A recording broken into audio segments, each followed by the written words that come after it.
we made it to Sumero, our next objective should be to head to Sumero City and find a way to meet with Lesser Lord Kusanali.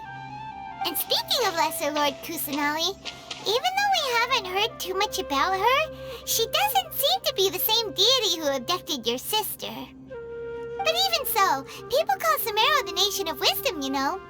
If we can get a chance to meet the God of Wisdom, maybe she can give us some useful information. But, Paimon doesn't know the way to Sumero City. Maybe we can climb up to that spot with the statue of the Seven on it. That'll give us a way better view of things. Even if we can't see exactly where the city is, at least we'll be able to check for some smaller settlements nearby.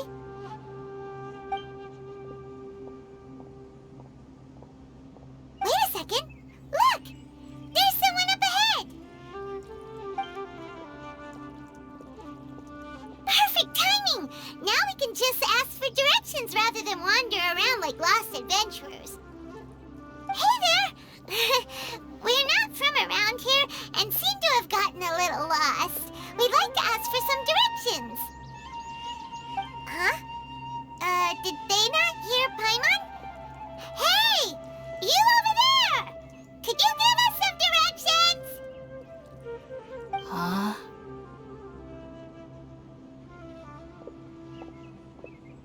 What's going on here? There's no way she could have missed that. Oh, wait! Could she be ignoring us? How dare she? Well, even so, she might be heading someplace where we could find other people to ask. Let's keep our distance and follow her.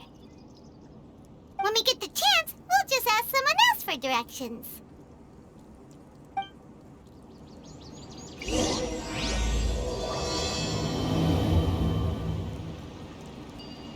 Come on, let's follow her.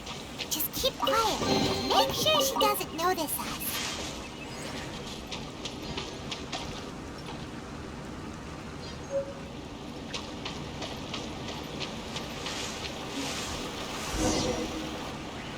Huh? She just walked near that small waterfall and then suddenly vanished. Let's go take a closer look.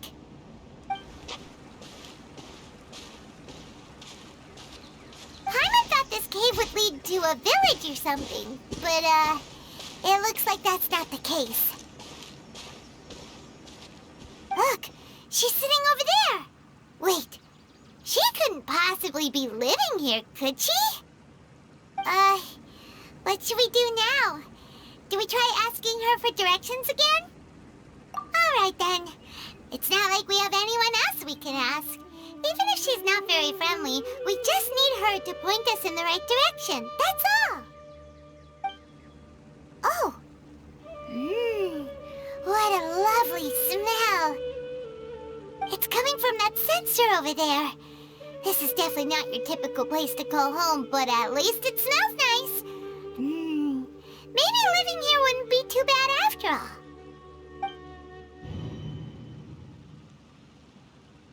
Huh? What's the matter? You don't look too good. What? Is the smell making you feel sick? Strange. Paimon doesn't feel anything.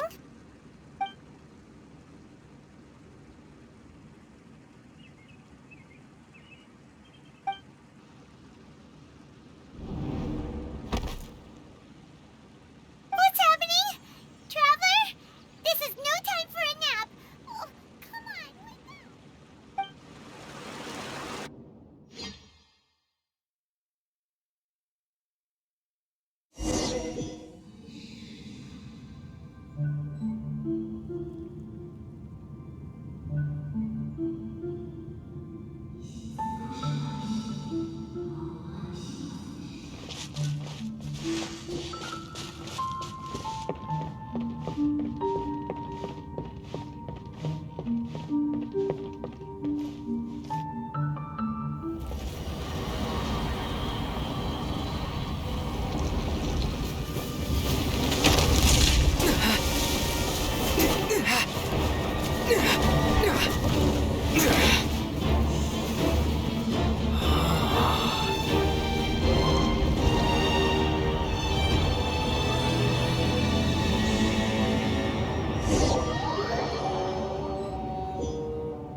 Now.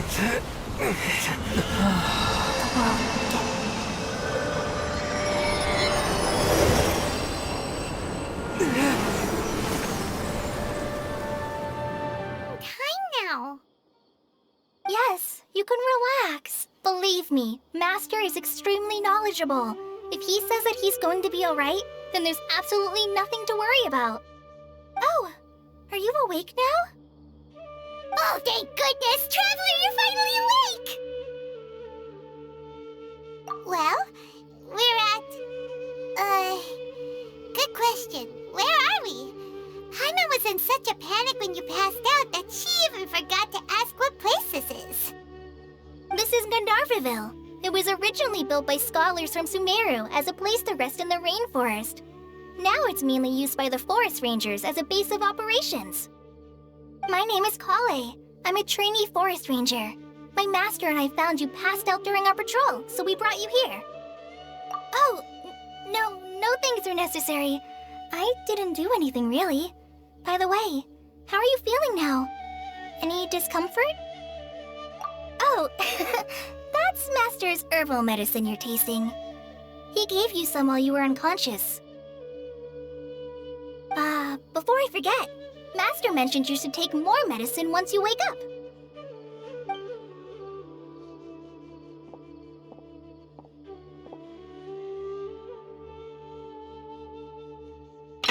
Whoops! Collei, what's the matter? Were you trying to retrieve the medicine? As I've already told you, you must be careful with these. All right, I'll get it for you once I'm finished here. Sorry, Master. Now, the guide to Avidya Forest's edible fungi is clearly posted on our bulletin board.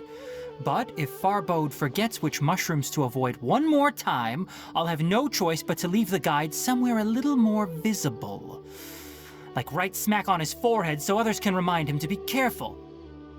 Right? This is the second time he's come down with food poisoning this month. I'll be sure to give him a good talking to. Yes, please do. If, on the off chance, Farbode simply enjoys having little imaginary fairies dance before his eyes, then we'll just let him be. But the next time he requires any of our medicine, be sure to charge him accordingly.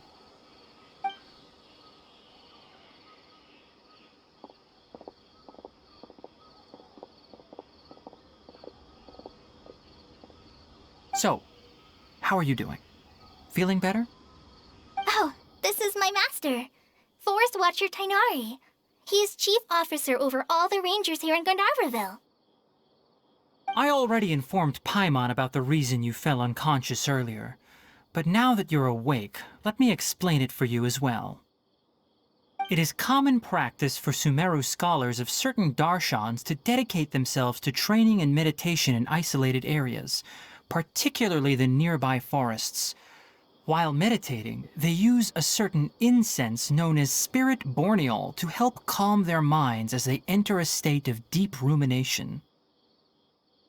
In hopes of asking directions, you two followed a scholar named Hypatia into her cave. The incense you smelled inside was the spirit borneol I just mentioned. That incense typically has no effect on most people, but for a very select few, it can have profound effects on one's cognition, as you experienced firsthand. Does that make sense? Very good. Now, answer me this. Did you feel anything after passing out? Say, any out-of-body experiences? Or did you see anything while unconscious?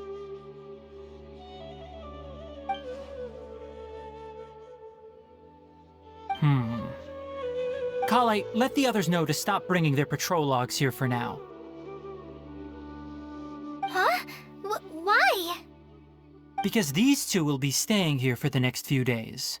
They can have my room and I'll bunk with Amir. Now get a move on and be sure to do as I've said. Yes, Master Tynari.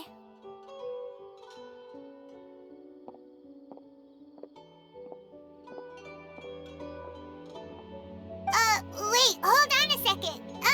Can you tell us what's going on? Sure, let me fill you in. I originally planned to send you on your way once you finished your medicine. However, it appears now that you should stay a while longer in Gandharvaville for further observation while you recuperate. Further observation? No need to be hasty. As long as you have the capacity to judge between right and wrong, I promise that you'll understand the gravity of the situation once I explain everything to you. Based on what you saw after smelling the incense and losing consciousness, we can conclude that you experienced a powerful hallucination, which suggests your mental state is not in the best of shape. If you're skeptical, have a whiff of this. Oh, are you okay? You're experiencing a similar sensation as when you passed out, aren't you? So even though your condition is stable as of now, if I were to haphazardly let you leave, it's highly likely that you'd suddenly pass out again somewhere else. The rainforest is home to many fierce animals and hazardous areas. If something were to happen to you again, I'm afraid you might not be so lucky. For now, I suggest you continue taking your medicine each day and avoid wandering off on your own. At least until you stop having adverse reactions to this kind of smell, okay? Good. Now continue resting while I fire up another bowl of medicine for you. Seriously? We just arrived in Sumero and we're already having problems left and right! Paimon knows we're set on meeting Lesser Lord Kusanali as soon as possible, but you really don't look too good. It'd probably be best to let you recover first. Hey! Are you even listening to Paimon? Paimon's over here worrying about you, you know. What's weird? You mean how you're feeling now? You mean the vision of tree roots and red skies you saw? But if those weren't hallucinations, what could they be?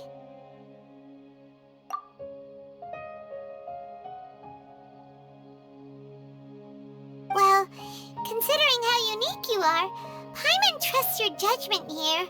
But why didn't you say anything about it to Tighnari? If he misjudged your condition, then there's a chance you could get worse, right? Huh? You mean that Tighnari already knows that what you saw weren't hallucinations? But if that's the case, why would he try to hide that from us? Oh, Paimon gets it now. That explains why you were so quiet earlier. Well, that settles it then. We'll stay here to rest up and figure out what's going on with your hallucinations. But it seems like asking Tighnari might not be an option anymore. What do you think we should do? Good idea. Collea's pretty friendly. We can ask her tomorrow about what she knows regarding the Dendro Archon and customs in Sumeru.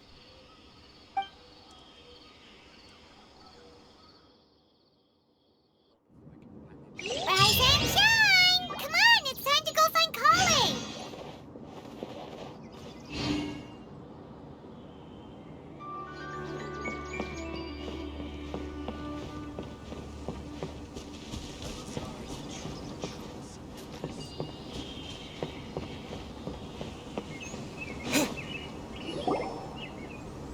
All right, next let's see your right hand.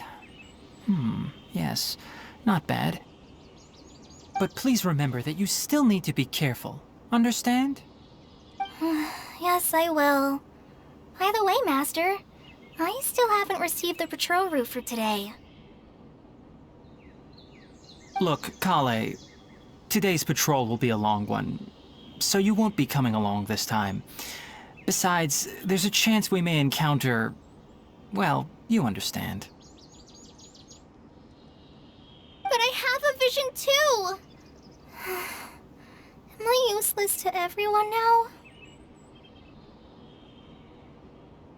Don't talk like that, Colleae. This is not something you need to be worrying about right now. Ah, there you are. Feeling any better? Yeah, since we'll be staying here for now, we thought we might as well try lending a hand around here. Seems you're not the type to sit back and take it easy for a while, huh? In that case, perhaps Collei could take you two for a patrol south of Gandharvaville for the day. And if you're feeling up to it, you can be responsible for cleaning the Statue of the Seven. Tighnari, we're ready to head out. Roger, I'll be right there. All right, we'll be heading into the forest now. I'll leave any further details to Collei. Yes, you can count on me.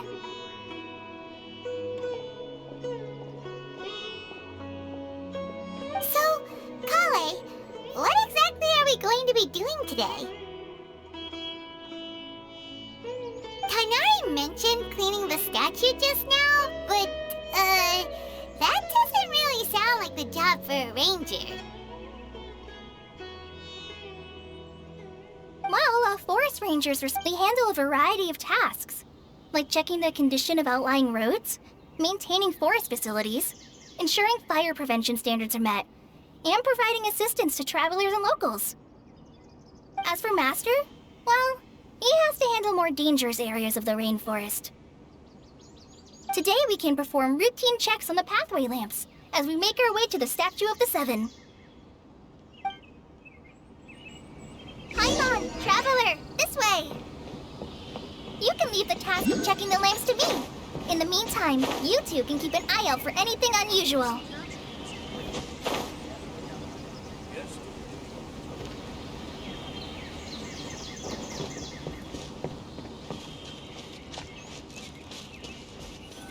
Nothing wrong with these two lamps. Let's move to the next ones.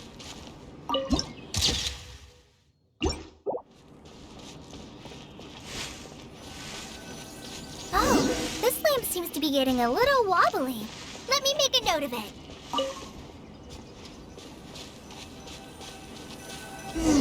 No problems with this lamp.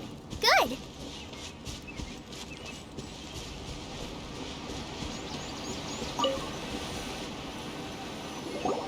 The Statue of the Seven is up on top of that large rock formation. You must have seen it when you came down this road before. It's pretty high up there, isn't it? Don't worry. If you're afraid you can't make it up there, I'm sure Master wouldn't mind if you don't clean the statue. Oh? I guess I'll leave it up to you then.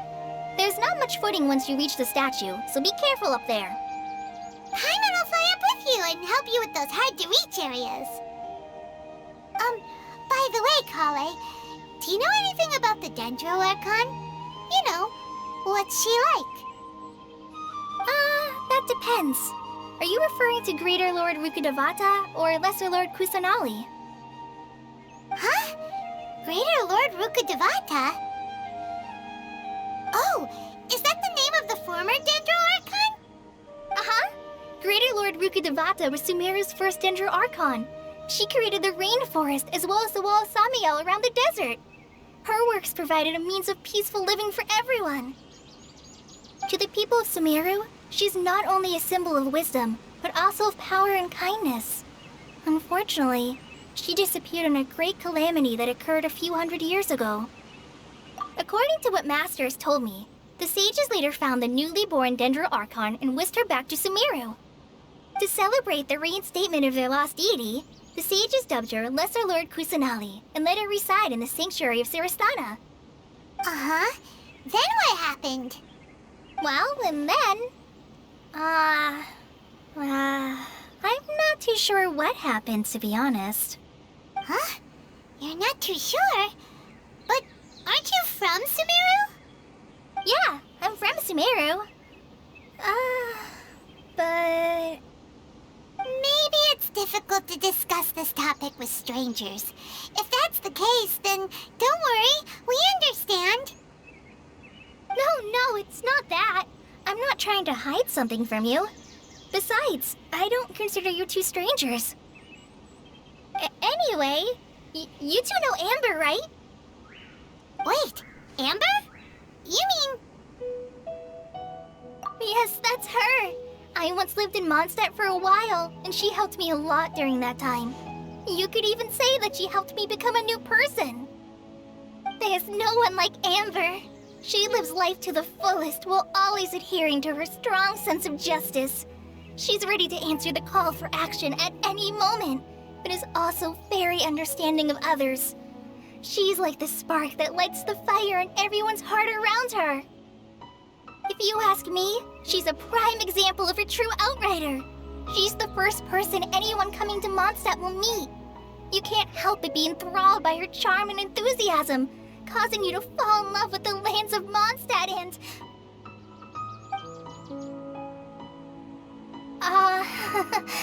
sorry.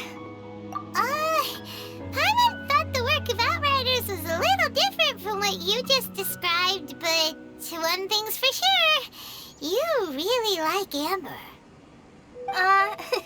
Sorry. I was rambling on just now. It must have sounded kinda weird. It's alright, Colleyi. Knowing that you're a friend of Amber somehow makes Paimon suddenly feel a lot closer to you. So, how do you know that we've met Amber? Well, after I returned to Summeru, Amber and I have stayed in touch by writing each other letters. In one letter, she mentioned that Mondstadt was attacked by a fearsome dragon, but the city was saved by a mysterious blonde traveler and their floating companion. I knew you two were the ones she mentioned in the letter the moment I saw you. But, considering everything you've been through that day, I thought it'd be inappropriate to bring it up. Ah, so that's how you knew. Yep, so please know that you two have my complete trust, really. I wish I could tell you more about the Ginger Archon, but I have been away from Summeru for some time, and I haven't read any books. Sorry. That's alright. You've already helped us a lot. We had never even heard of Greater Lord Rukkhadevata or the Sanctuary of Surasthana until you mentioned them. Oh, I'm happy that was helpful. There is one thing I want to ask, though. Why do you two want to know about the Ginger Archon?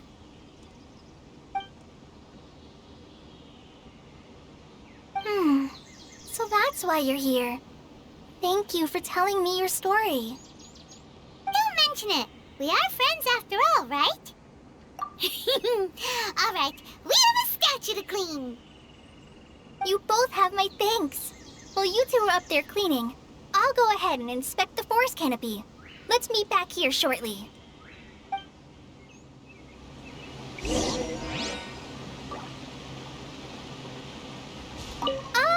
I'm not a very good climber, so I'll just let you handle the statue. I'll go check the facilities up ahead. By the way, once we're done with our work here, would you like to chat some more?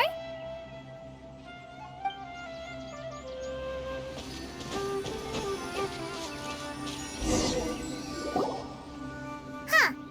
Now that Paimon looks at it, the deity that's carved on the statue is kinda small. Do you think she's supposed to be Greater Lord Rukkhadevata or Lesser Lord Kusanali? The name does seem to fit the statue somehow. Well, anyway, we'll have to figure that out later. Let's get started on cleaning the statue. Paimon will fly up and take care of the top, and you clean everything below.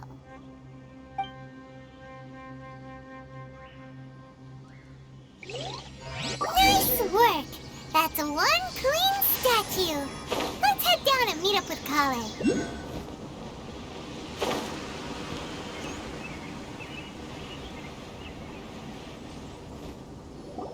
Colleyi, we're back!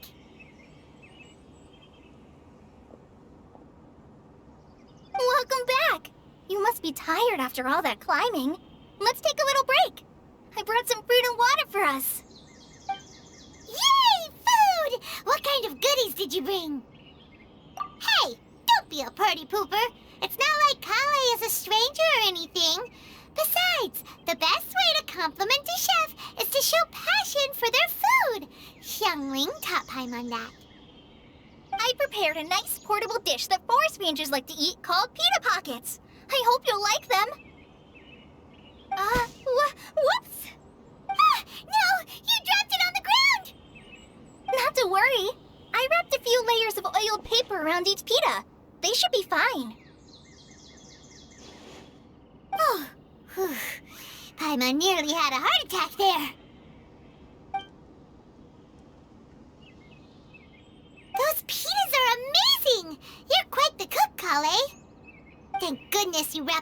shopkeeper. Paimon wouldn't have been able to sleep at night knowing something so tasty had been wasted. You really know how to compliment the chef, Paimon.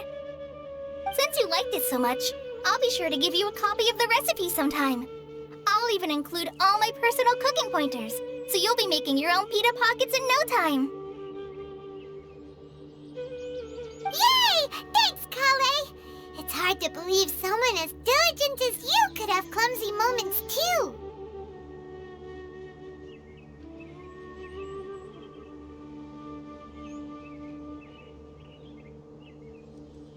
Oh, I guess it happens from time to time.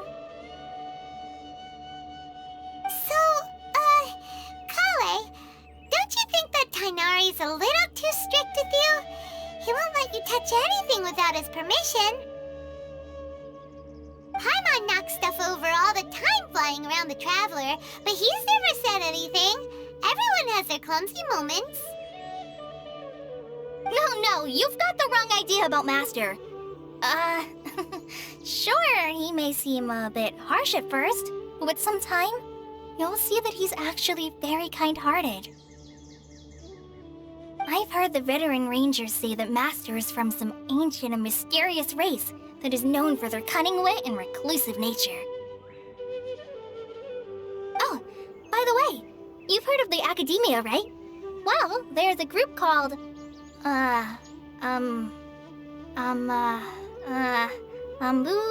something? Well, anyway, because Master does a lot of research on plants, sages from the Academia have written him many times, inviting him to take up an official position there. But Master declines their offers every time, saying, Sumeru City is too noisy. It'd be bad for my ears. I know, right? I've always wanted to pet them too.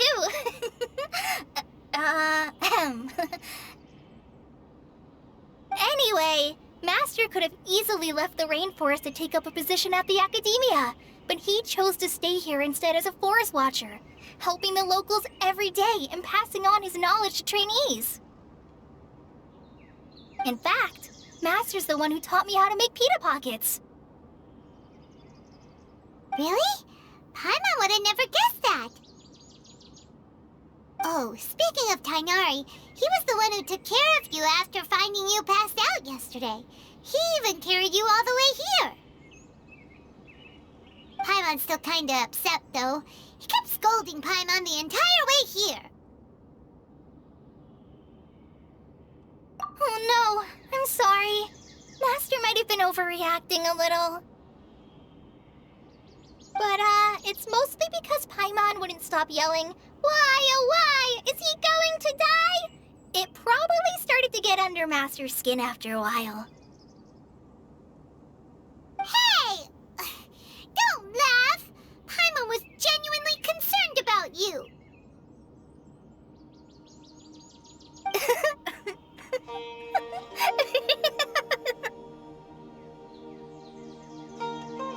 Hey! Now even Colleae started to laugh.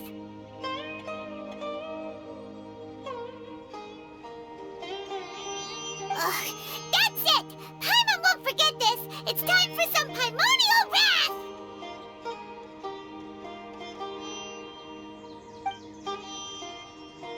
No! Don't touch me!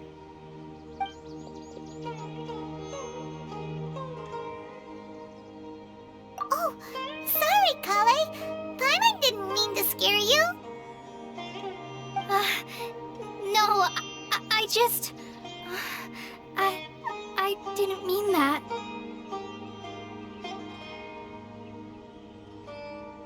Colleae, are you okay? What's the matter? No, I'm fine. I'm sorry. I must have startled you both reacting like that. Oh, well, it's getting late now. Let's hurry back to Gandharville. I think Master and the others should be back by now, too.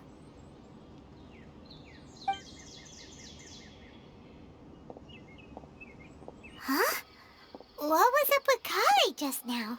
And why is she in such a hurry all of a sudden? Look, She's practically running back. Paimon can't even see her now.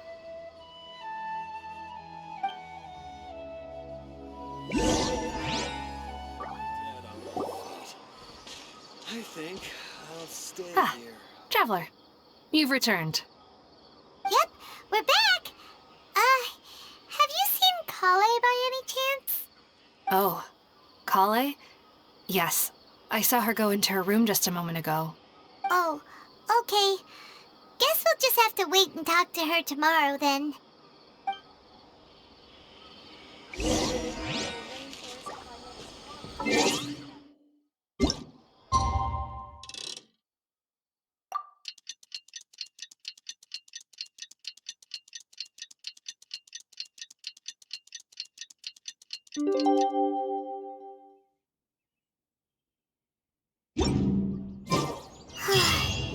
Paimon was thinking all night about what happened with Collei, and still can't figure out what the problem might be. Maybe she's in a better mood now. Let's go check on her. Ah, it's you two. I was just about to go look for you. Huh? Tighnari? What are you doing here? Where's Collei? I came to check on Collei's condition. To put it simply, she's not well. You mean she's sick? How could she be... Oh, wait a minute. Could it be because of what Paimon did yesterday? No need to worry. Something as small as you could never harm her. This sickness is something that Collei has been dealing with for some time. Collei has been more excited than usual since you two arrived. A little too much so, to be honest. She hasn't remembered to take care of herself. I suppose it's understandable, though. She hasn't been around anyone she considered a friend for some time now. It must have been refreshing for her to have you two here. So, Tighnari, what's really wrong with Collei? Let's take this conversation elsewhere. Collei just fell asleep after taking her medicine. She needs some peace and quiet.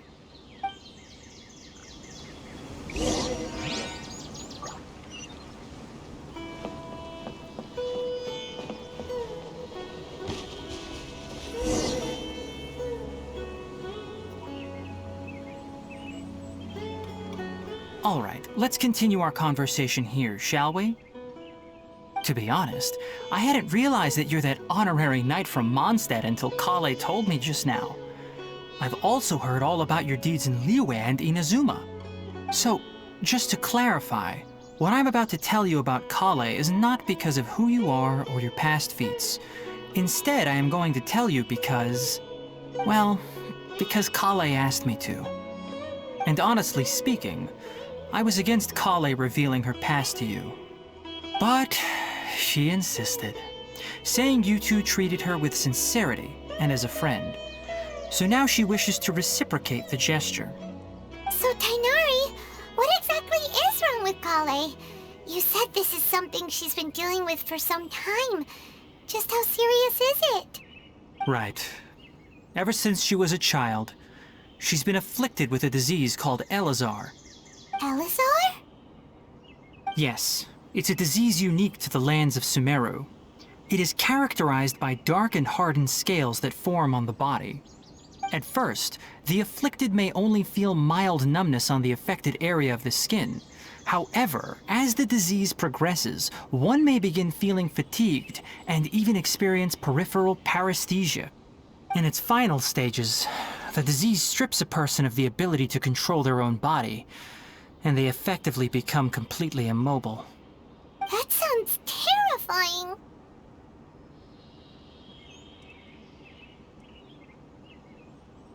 Wait, hold on. So when Collei seemed to be acting a little clumsy earlier, it was because... Correct. That would be the effects of Elazar, which is precisely why I do not want her carrying or holding anything, lest she ends up hurting herself. With appropriate treatment, the disease can be effectively controlled before it progresses to a more serious stage. However, there is unfortunately still no true cure for Elazar, Nevertheless, Kale's mother still hoped that there was something out there. She handed Kale over to an organization known as the Fatui after one of their members lied and said they had a cure. What? The Fatui? Ah, it appears you are already familiar with them. That'll save me some explanation. Anyway, the person who eventually rescued Kale and brought her to me for care said that she had been given to a harbinger known as the Doctor. I have no idea how this doctor managed to do it, but her case of Elazar was completely stable for all the years that Kale was with them. However, Kale's days with the Fatui were anything but pleasant. Kale is a resilient individual and always tries to appear cheerful, but her experience with the Fatui has left deep scars. Even now, she can still feel deathly afraid of someone touching her. Oh, Paimon had no idea Kale's been through so much suffering. Oh, by the way, Paimon, Kale wanted me to tell you that she's sorry for scaring you yesterday. She also wanted both of you to know that she's sorry for hiding her illness. She doesn't need to apologize. None of this is her fault at all. Well said. I hope you'll get a chance to tell her that in person the next time you see her. Kale once thought that it would be impossible for her to have any real friendships. I trust that you two will never let my trainee experience such emotional pain again. Don't worry, Tighnari. We'll take good care of her. Well, it's not too serious at this point. She overexerted herself the last couple of days, which is what led to her breakdown this time. As long as she has taken her medicine and gets plenty of rest, she should get better. Though, I must admit that Kale's condition was much more stable when she first arrived here in Gandharvaville. She was interested in the work of the forest rangers the moment she saw us. I could see that she was serious about learning, so I felt compelled to ask her to join us. Her stamina has gotten much worse recently. Though a moderate amount of physical exercise is always necessary, I'm afraid the long-distance patrols are a little too much for her now. All right, now that I've told you about Kale's past, I think I'll head into the rainforest to find some ingredients needed for her medicine. I'll see you two later. Yeah, we'd like to do something to help Kale too. All right, but I must warn you two. The rainforest is a dangerous place, especially for someone who's still recovering like the Traveler. You must follow closely and listen to every instruction. No problemo. Let's go then. We'll be looking for a plant known as Lunar Lotus. It's often used to help those afflicted with Elazar recover their energy. Hey, Tighnari, where exactly are we going to find this plant? Lunar Lotus can be found all over the rainforest, but it often grows right here around Gandharvaville. Given the name, it sounds like we should be looking for it in the water. You are correct. Lunar Lotus grows in the water. When fully matured, they look like giant blue flowers floating on the water's surface. Quite an attractive species, if you ask me.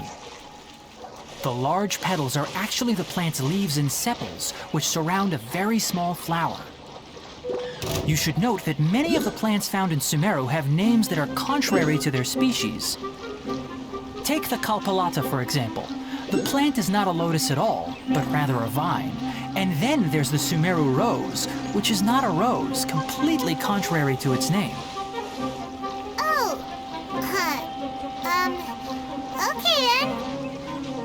Note to Paimon, never bring up the topic of flowers with Tighnari.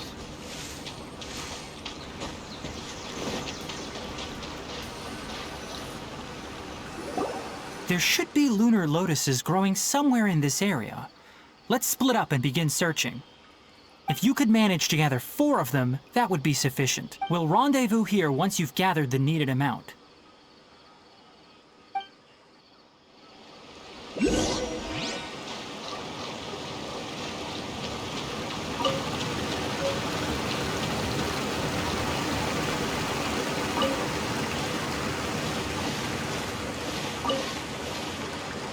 Alright, we've gathered enough lunar lotuses. Let's head back to meet Tighnari. Hey, Tighnari! We found the lotuses you requested. Let me take a look. Good, very good. These are all excellent quality. I'm quite glad you two came along. Your exploration experience helped save me a lot of time here. It seems we even have enough time to stock up on some other things I need. Hey, Tighnari!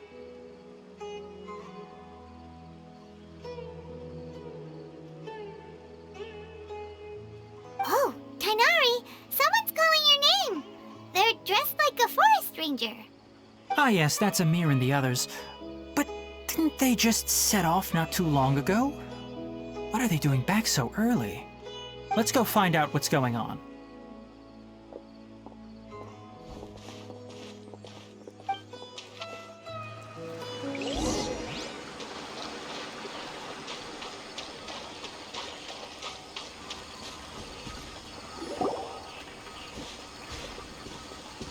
Tighnari, thank goodness we found you here. We were just about to head back and find you at Gandharvaville.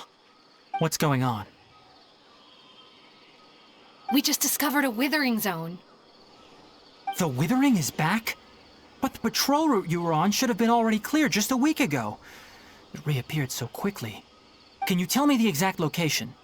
It's up ahead, deep in the river valley. It's appeared in a spot that blocks nearly the entire narrow part of the valley area, so we decided to come find you as quickly as possible. And the radius of the contamination? Sorry, I couldn't get a clear enough view to tell. No one in our patrol team had a vision, and it appeared to still be spreading, so we didn't risk getting any closer. Okay, I understand. You made the right decision. I'll go deal with it right away. In the meantime, please guide these two back to Gandharvaville.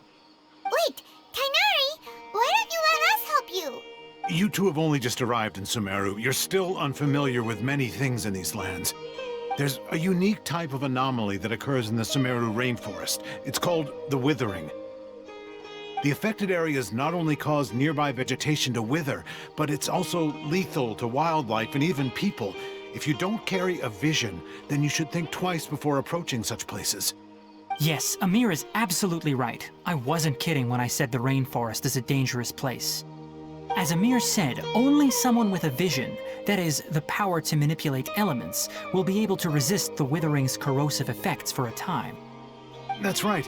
If any of the forest rangers without a vision come across a Withering Zone, we first make a record of the location and then have a ranger with the proper abilities deal with it, like Tighnari here.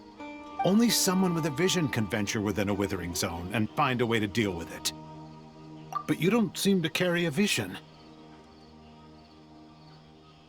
Don't worry, he may not have a vision, but he's a real pro at using the power of the elements. It seems the rumors about you are true. In that case, all right, you two may accompany me.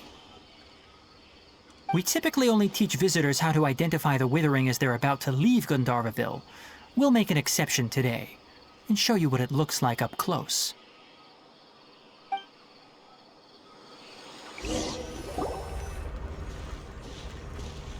Stop. Don't move any further. Look there in the distance. Huh? Where? Oh, look! Those plants have withered! That whole area is kinda gloomy. Even the air looks like it's filled with ash. Oh, Paimon doesn't like the look of this. That is the Withering. All right, Traveler. We're going to have to enter that Withering Zone. Once inside, we'll need to look for what we call tumors of the Withering. If we eliminate those, then the area will be saved. Thank you, but I must warn you. Don't push yourself. This is your first time handling this sort of thing, after all. Even with elemental powers, once you step inside the Withering Zone, you may experience extreme discomfort. If at any point it becomes too much, return outside the zone and take a breather. It could become a matter of life and death. You ready then? Let's go.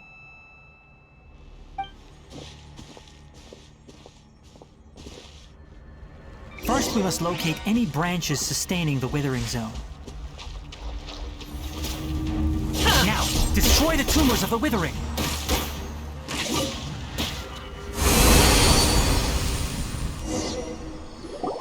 We did it! Everything's returning to normal now! Yes, thanks to you two. We were able to quickly restore this area back to normal. Tighnari? You make it sound clearly did well, but why does Paimon have the feeling you're worried about something? It's that obvious, huh? Alright, it's like this. Recently, the rate at which the Withering Zone appears has been increasing. Even though we were able to quickly clear that Withering Zone, it won't be long before another one appears. If that simply meant more work for me, then that wouldn't be an issue. But it's far more severe than that. The withering is leaving lasting effects on the rainforest itself. For instance, even though we cleared out the Withering Zone, many of the plants that were affected will not recover. This presents a crisis for the ecosystem itself. Many plants in the rainforest are already in decline, directly impacting the wildlife that depends on those plants. And most disturbingly, as the appearances of Withering Zones have started to increase, Colle's case of Elazar has also become more serious. Huh? Well, why's that? I'm still not sure of the exact reason. However, I've received word from acquaintances at the academia that similar cases are being reported for patients with other conditions. No, none that we know of. The withering has been recorded in Sumero for millennia. It's said that it originates from the depths of the world. By the way, have you heard of Irminsul before? Irminsul is a tree located deep beneath the surface. Although it isn't like any tree we know in a biological sense, you can basically think of it as a large tree that grows downwards rather than upwards. I'm sure you've heard of ley lines, right? They're like the roots of Irminsul, spreading and extending from a massive cavern deep underground all the way up to the surface.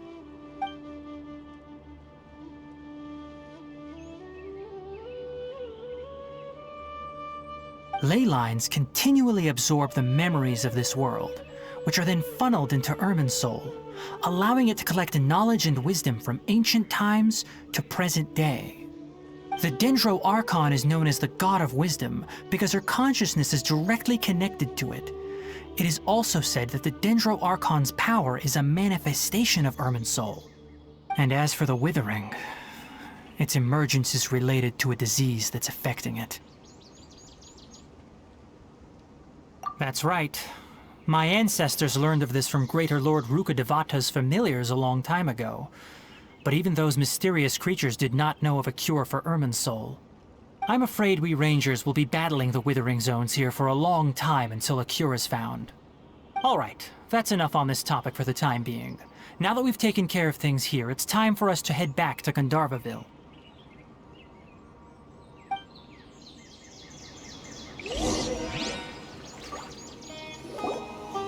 Oh, Tighnari, you all made it back.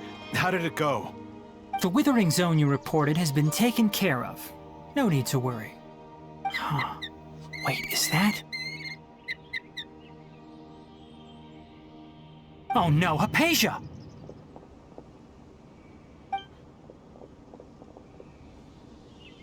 Huh? What's wrong, Tighnari? This Duskbird is Hypatia's designated courier for urgent news. You do remember her, don't you? She's the scholar you and Paimon were following when you first arrived in Sumero. Oh, her? How could we forget? So did something happen? Let me see what's written in the letter first. Oh. So what's it say? And what's with that weird expression on your face? Just let Paimon read it. Huh? All Paimon sees are 3 squiggly lines. Yes, allow me to explain. After we brought you from Hypatia's cave to Gandharvaville, Hypatia resumed her meditation. She must have just finished. It's been nearly 3 days since she's had anything to eat, and it appears she's forgotten to prepare some rations. This letter is her asking us for help. We need to go. What? You mean she's been sitting there for 3 days? Hey, wait, how did you know all that from just a few lines on the paper? Well, obviously because this has happened before.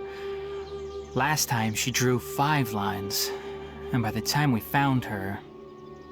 well, I'd prefer not to remember that. Needless to say, Hypatia's been through worse, but we should still get to her as quickly as possible. I've got some emergency rations set aside for times like these. Paimon, Traveler, could you two bring these to her? Wait, you want us to bring her the rations? But will the Traveler be okay if her cave is still filled with that funny incense? Let's find out. Here, Traveler, take a smell and see.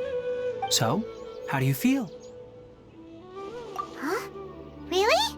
You're not feeling even a little drowsy? But wait, how'd you know that he'd be okay this time, Tighnari? Back when we were clearing the Withering Zone, I observed that he could adeptly manipulate the Dendro element. I knew then that he would be fine. And if I may ask, when I was telling you two about Irminsul's ley lines, was what I described similar at all to what you saw while you were unconscious? That's correct. Those weren't hallucinations at all. Though I don't intend to apologize for deceiving you. Because what you saw is of significant importance. Not just for the nation of Sumeru, but the entire world of Teyvat. My forefathers were shown much favor by Greater Lord Rukkhadevata. We took an oath to protect this nation together with her. Now that that duty has fallen to me, it was part of my responsibilities to ascertain whether you could be entrusted with the fate of Sumeru.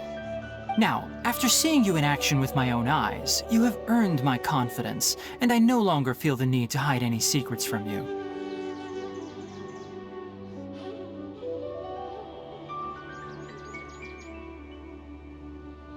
When you passed out, your consciousness had connected directly with Irminsul. What you witnessed were actually real memories contained within Irminsul itself. I could try to tell you more, but it would be better if you went to ask Hypatia instead. Her focus on meditation and use of Spirit Borneol are aimed at establishing a connection with Irminsul, just as you did. That sounds nice and all, but will she really help us? Seriously, she completely ignored us the last time we tried talking to her. That was because when you ran into her, she was in a special phase of her training. During that time, she must avoid communicating with others. Please, wait here for a moment.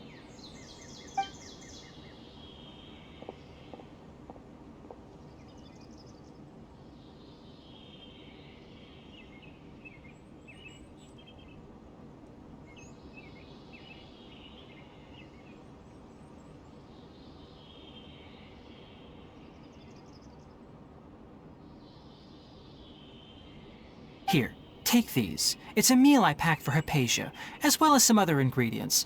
I'm sure it'll come in handy. Also, here's a letter that I would like you to give to her. Just show it to her and she'll answer any questions you may have. No, I should be the one thanking you. You've both been a great help these last few days.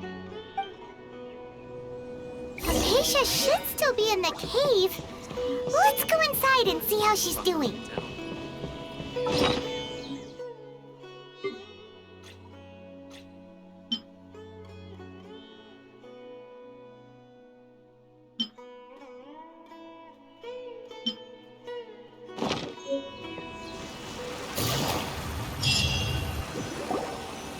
Hello? Hypatia? Hey, there's nobody here. Maybe she went out to look for some food. Let's try looking around the area.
Hypatia, are you all right? So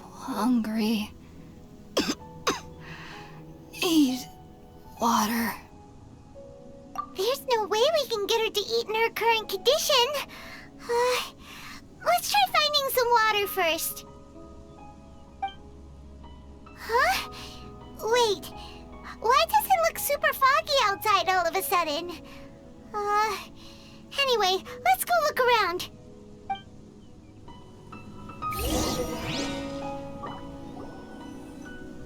Huh? How'd things out here end up looking like this? What happened? And where are we? Really? Oh, maybe you're right. Let's go investigate the area.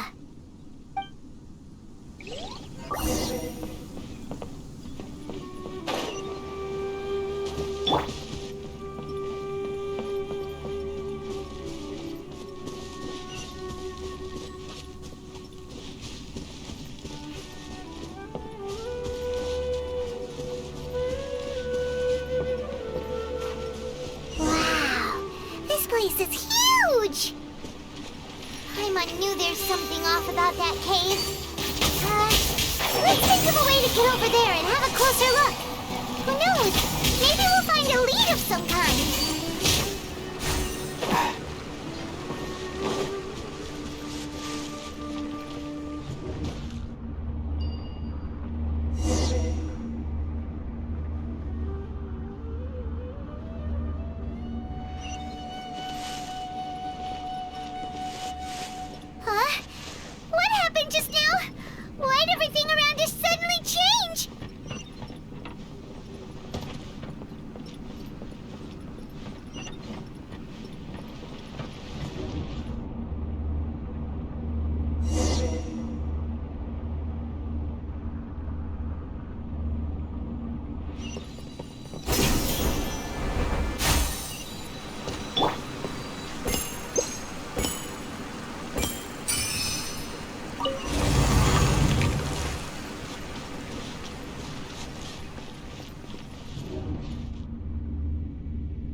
What is going on here? This place is getting weirder by the minute. Hey, what's the matter? You don't look so good.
Traveler. Miss Harold! What are you planning to do in this strange place? Strange place? Plotting? You needn't worry about such things. They don't concern you. Bow before the abyss. Why can't we beat this guy? Oh, Paimon doesn't get it! We've faced others like him before! What's wrong this time? Traveler, though you may have managed to avert countless crises before, your good fortune was bound to end sooner or later. It's time you realize how weak and powerless you really are. Your sister. Oh, pitiful traveler. Are you really so ignorant? Or are you just living in complete denial? Her Highness has long since forsaken you. Your meager existence in her eyes is that of an annoying bug, only to be stepped upon.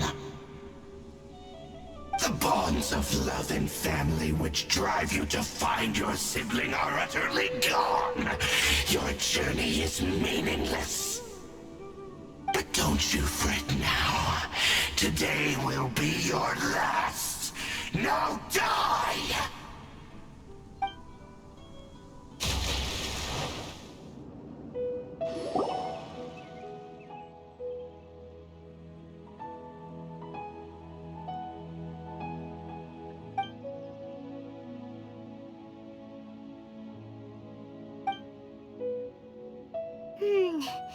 What do we do? We haven't seen Hypatia anywhere out here. Oh, there she is! Quick, let's see how she's doing. So sweet. Well, the good news is that she's still conscious. Hey, why'd you drop her food on the floor like that? Oh, guess that makes sense. She does look kind of rough at the moment. Anyways, we can talk about this later. We better make sure she's all right first.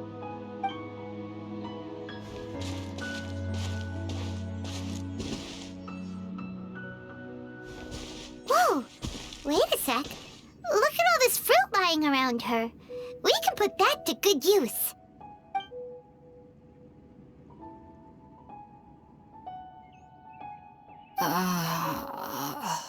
Who is there? Tignari, is that you? Huh?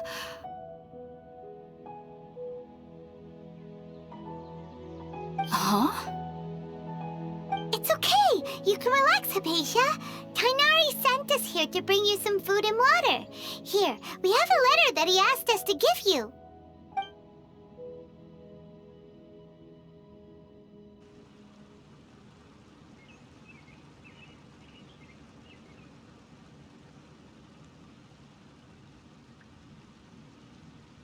I see. So, you're friends of Tignari. I apologize for all the trouble I've caused you. I'm grateful that you came so quickly to save me. You even brought all this fruit. Well, actually, we didn't bring the fruit. It was already here when we arrived. We were kind of wondering about that, actually. When we found you here, there was all this fruit lying around and even some juice dripping from your lips. How did you end up like this anyway? Oh, really? I seem to understand now. All the fruit was likely from my, neighbor. Must have come by and saw me like this. Your neighbor? You mean there's someone else living nearby? Oh? So you're able to see them too?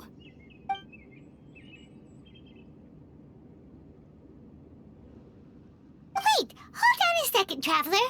You say that before we arrived, you saw some mysterious creature and suddenly had a strange dream? Isn't that a little too crazy to believe? No, I actually do believe what the Traveler is saying. I myself had a similar experience once before and ended up scaring my timid little neighbor here. You needn't worry. They mean you no harm. They only dragged you into the dream because they hoped to buy themselves a little time in order to scurry away. So, Hypatia, just what kind of creature is your neighbor exactly? I'm not sure what it's called, to be honest. But I do know that they have some sort of deeper connection with the Dendro Archon. I know this because the first time I saw them was also the exact day my consciousness was able to form a connection with Irminsul. Even after I opened my eyes and stopped meditating, my heart was still pounding, and my mind was racing with all the knowledge that I had touched. And at that very moment, I suddenly noticed a small figure at the opening of the cave. In my curiosity, I began to walk over to the creature. They must have already been used to me living in the cave, because they didn't seem to mind me approaching them. They just kept doing whatever they were up to. It wasn't until I crouched down next to them that they suddenly realized that I could see them. Oh! And then? And then I had a dream. By the time I came to, they were nowhere to be seen. I was convinced they'd never show up again. But sure enough, I saw them nearby a few days later. And they weren't alone. I feel like they aren't as afraid of me as the first time I approached them. But I never would have expected them to save me. Yes, no doubt about that. By the way, Tighnari mentioned in his letter that you had questions for me regarding Irminsul.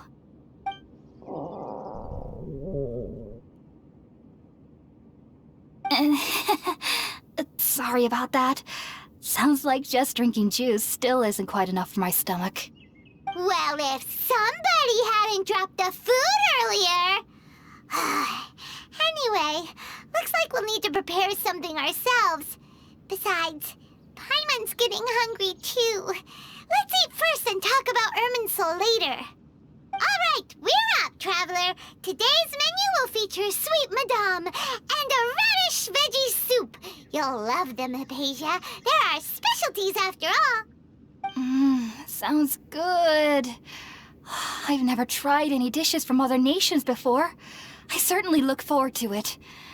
It's been so long since I've had a decent meal, too. To be honest, the last time had to be when Tighnari came to visit.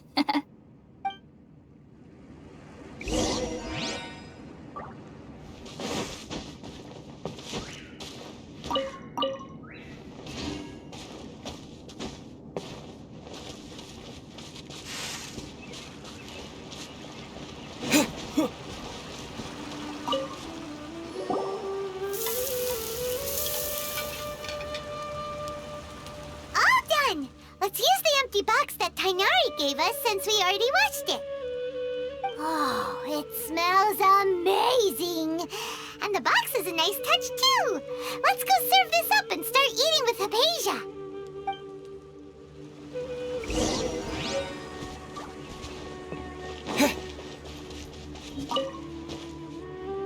Are you already finished cooking?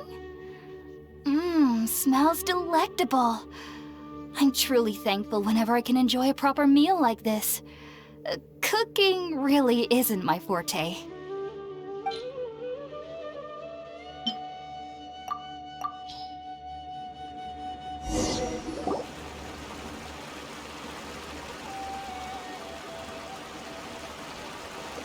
Even though everything you mentioned was in Tighnari's letter, it's still hard to believe you were able to connect with Irminsul immediately after smelling Spiritborn eel for the first time.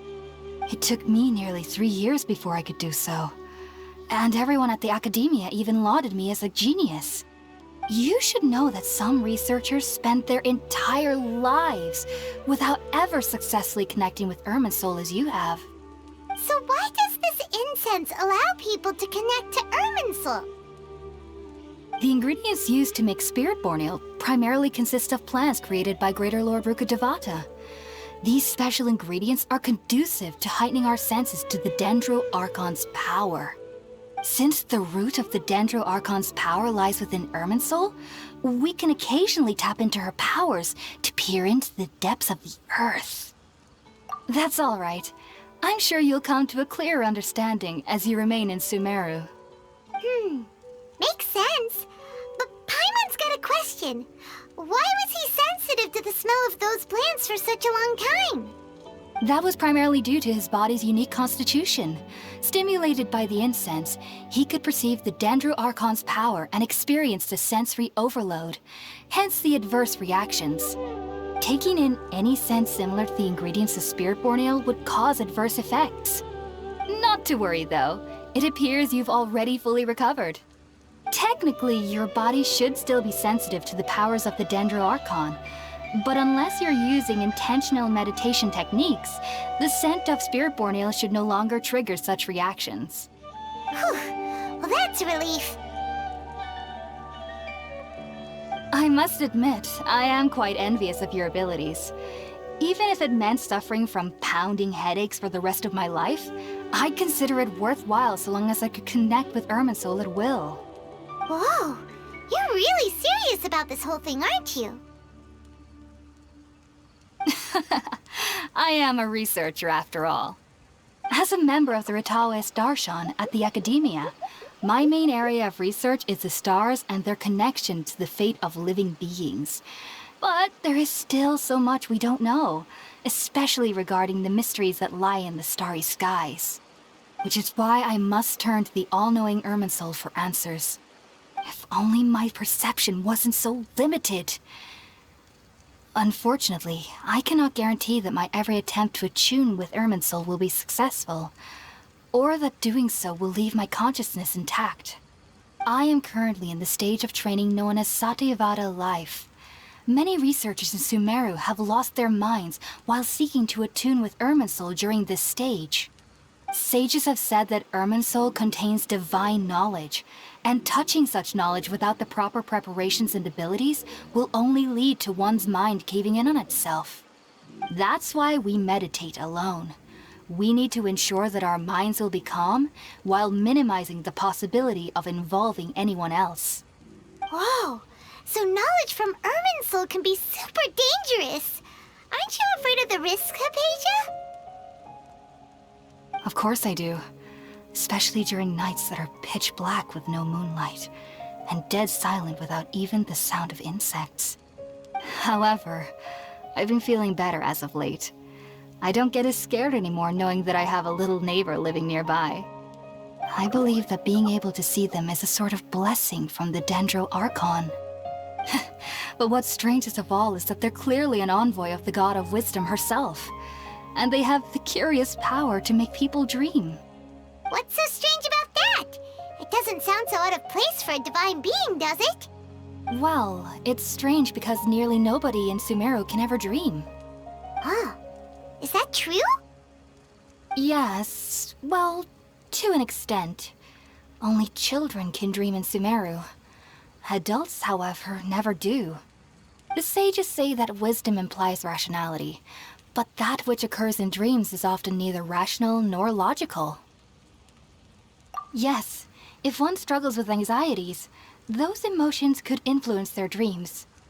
The fact that the people of Sumeru do not have dreams is seen as a blessing by the sages. They believe that Greater Lord Rukkhadevata, the god of wisdom, is keeping us away from the foolish delusions you encounter in your sleep. I was born into a family of scholars in Sumeru City.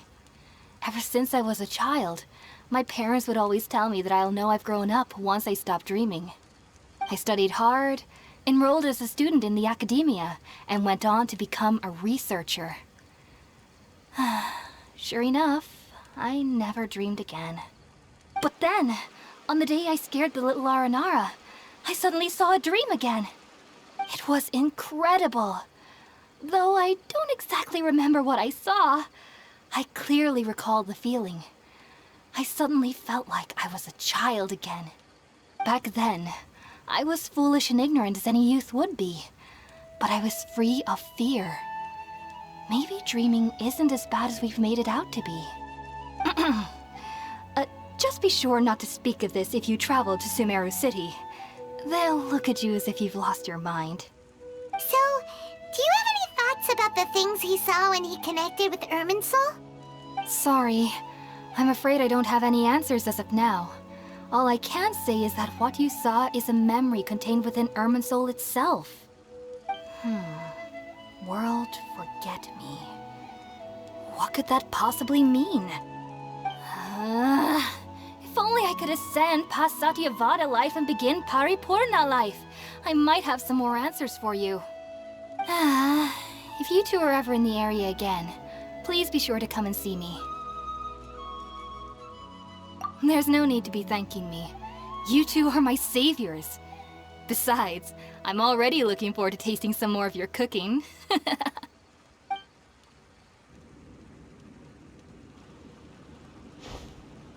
Now that we know Hypatia is alright and had the chance to ask her some questions, Paimon thinks it's about time to head back to Gandharvaville.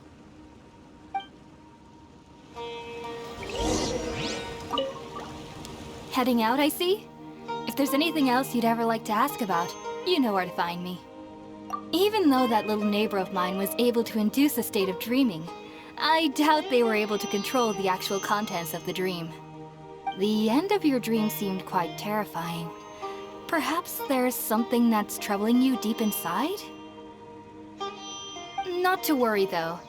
I'm sure you'll be able to handle whatever comes your way in the real world. As someone from Sumeru who cannot dream, I needn't ever worry about nightmares. But lately, I've started to feel that I'm somehow missing something without dreams. It's a little hard to explain. Heading out, I see? If there's anything else you'd ever like to ask about, you know, Sumeru researchers use Spiritborn Ale to assist them in connecting with Irminsul to extract knowledge from it. Though the process can be risky, we believe that the knowledge gained is worth it. Unfortunately, I cannot help you understand your dream. At least not yet. I'm still learning how to attune to the depths of Irminsul myself. I hope that I'll be able to ascend past Satyavada life and gain deeper insights. Heading out, I see?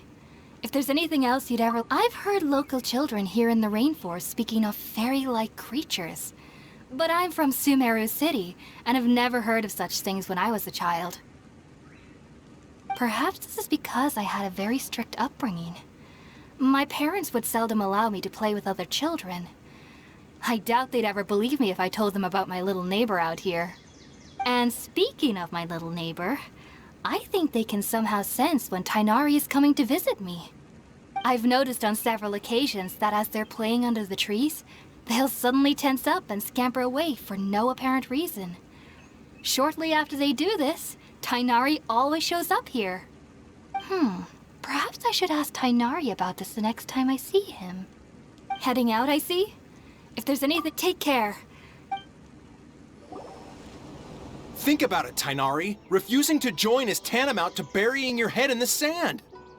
I understand that you're a forest watcher, and that it's your duty to combat the effects of withering zones. But isn't it evident that such work is not a lasting solution to the problem? As Sage Kage clearly stated, your presence and guidance in Sumeru City is pivotal in finding a cure for Irminsul. How could you possibly refuse? Keep your emotions in check, Ghulam. Let's at least listen to Tighnari's reason for declining. We're here to invite him to the Academia, not to cause a scene. Sage Kage, I am truly honored that you came here in person, but I'm afraid I must still decline your invitation. I am merely a forest watcher. How could the great minds of the Haravatat have any need of someone like me? Well, it turns out that your refusal letter had some implications on your master's reputation. He is a renowned sage of the Immorta, after all. So now I've come here in his stead. I see. Huh. And I figured that given his temper, he would come here and berate me personally. Tighnari, your master is an integral part of this effort, and now he requires your assistance. And what exactly does my master need of me, Sage Kage? You'll know once you've arrived in Sumeru City, that is. And how long will I be required to stay? There's no definite answer as of now. Do you mean to tell me that despite coming all the way here to Gandharvaville, you still can't answer the questions I laid out in the letter to my master? If that's the case, then I'm afraid I cannot give you a definite answer either. Tighnari, but you... So be it. Come, Ghulam, we're leaving.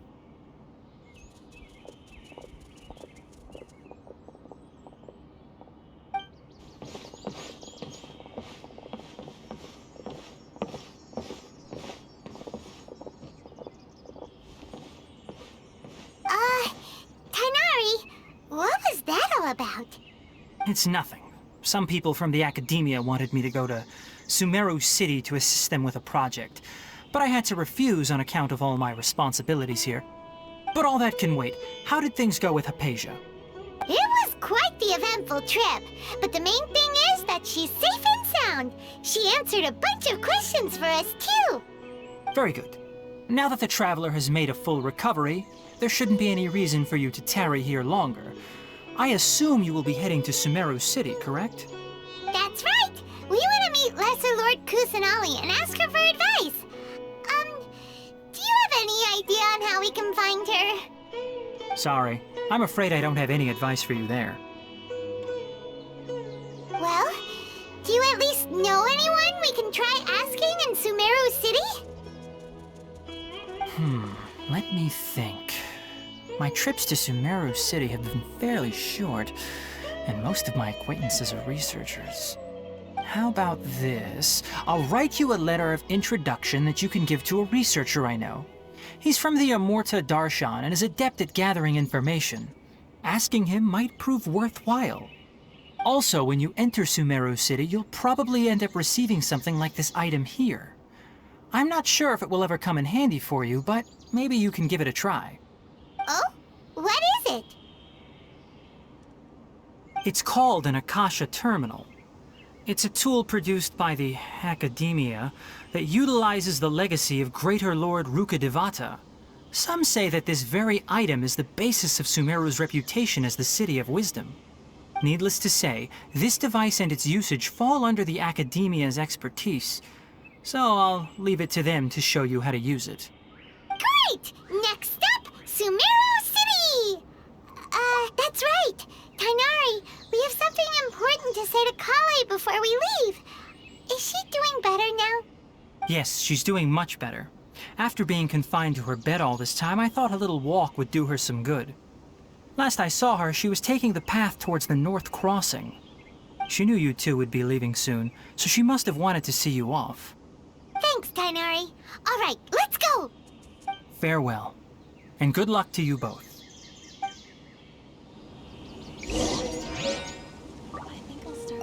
Collei is waiting at the northmost crossing of Gandharvaville. You should be able to find her there. Don't you worry about Collei. I'll look after her. I'll find a way to understand the relationship between the Withering and her disease. Collei is waiting at the northmost crossing of Gandharvaville. It seems there's a major project underway at the Academia, and my master has also joined the effort. But I can't afford to leave Gandharvaville now. Things are not going well here in the rainforest, and Collei needs someone to watch over her. Besides, I was never one for all the pomp and circumstance of life at the Academia. Given that my master hasn't come to give me an earful personally, tells me that my presence is not as sorely needed as they make it out to be. In fact, the letter he sent to me was uncharacteristically polite. Collei is waiting at the northmost crossing of Gandharvaville. Farewell, traveler. I think I'll start with these questions.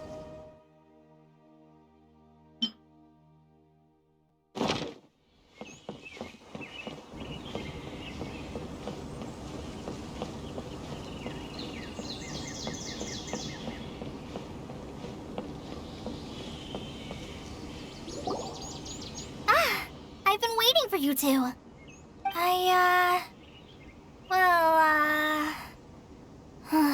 Never mind.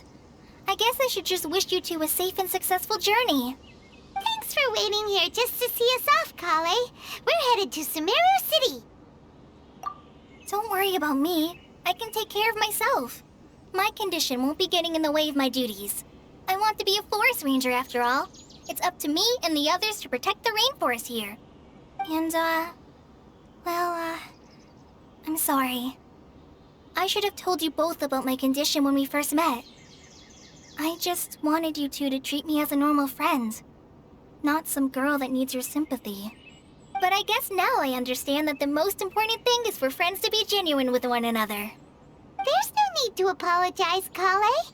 We should be thanking you for trusting us enough to be your friends and sharing your past with us. We're probably still gonna worry about your condition, but that's because we're friends and we care about you. Thank you. That means a lot. Before you leave, I have something for you. Oh? What is it? It's my recipe for pita pockets. I told you that I'd give you a copy, remember? My handwriting is a little, messy, so please don't laugh. Yay! Thanks, Collei. Now we can eat those scrumptious little pitas whenever and wherever we like. I hope that whenever you eat them, you'll both remember your time here in Gandharvaville. Well then, I, trainee forest ranger Collei, bid you both farewell. Please visit Gandharvaville again. The rangers will always be ready to assist you here.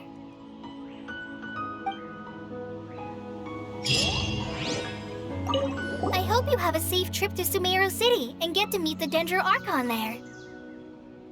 I'm much better now. I'll be back on patrol again starting tomorrow. Even though I'm not quite ready to help Master clear the Withering Zones yet, there are still plenty of other tasks for me to handle. Oh, and Traveler, if you ever see Amber again during your travels, please don't mention my illness to her, okay? Amber knows about my case of Elazar and what's happened in my past, but I haven't told her about my condition getting worse. I guess I just don't want her to worry about me. If the need arises, I'll tell her about it myself. All right, we understand, Colleague. I hope you have a safe trip to Sumero City and get to meet the Dendro Archon there. Kinda hard to believe the Master Tighnari can cook, isn't it? His culinary techniques are very polished, but his taste is a little, unusual. It's not really his fault, though. He just has a sensitive tongue and nose, so he prefers much lighter flavors.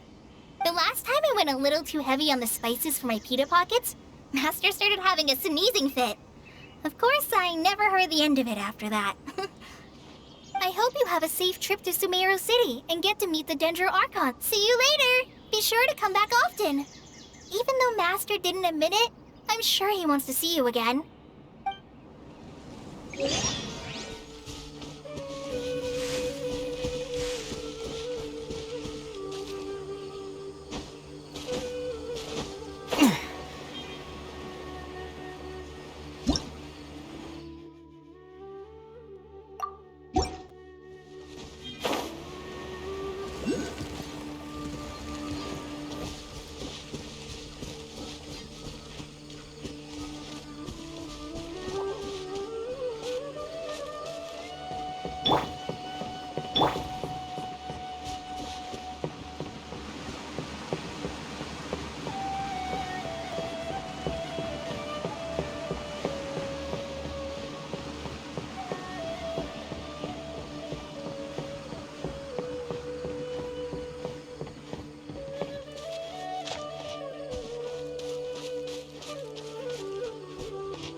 Characters.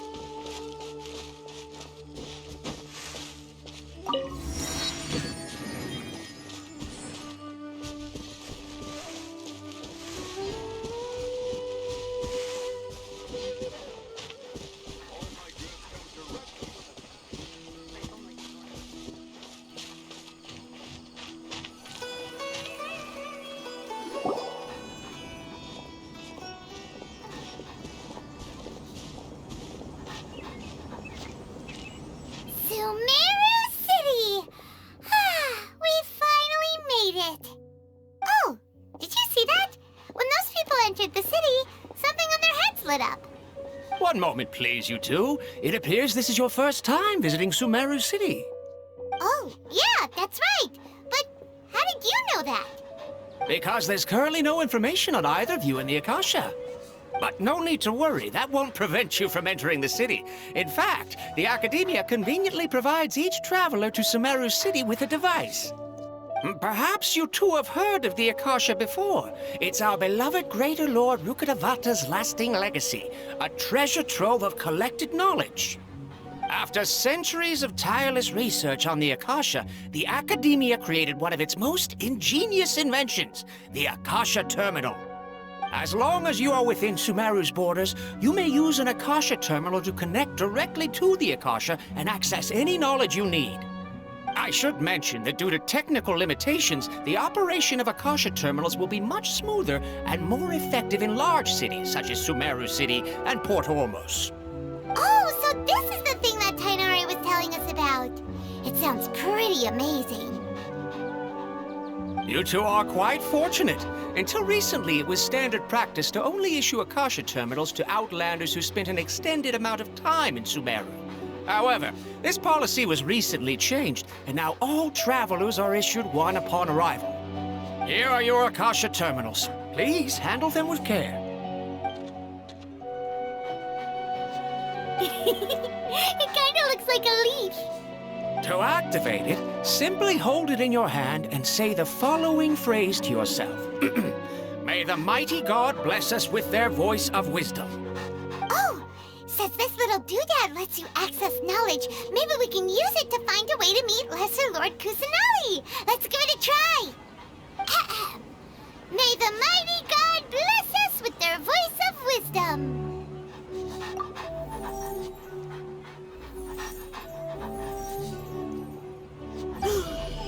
Whoa! Just now, something clicked, and Paimon suddenly knew how to use this thing. It seems all we need to do is concentrate on what we want to know, and bam! You get it. Oh, that'll come in real handy. Exactly. That is the power of the Akasha. And with that, let me officially welcome you both to Sumeru City. May the wisdom of the Dendro Archon always be your guide. Okay, now that we're in, we can check the Akasha about Lesser Lord Kusanali. Let Paimon try. 500 years ago, the sages found a newly born deity from within some scorched ruins. The deity now resides in the sanctuary of Suristana. Seems pretty similar to what Collei was telling us. Okay, next, let's concentrate on asking how to meet her.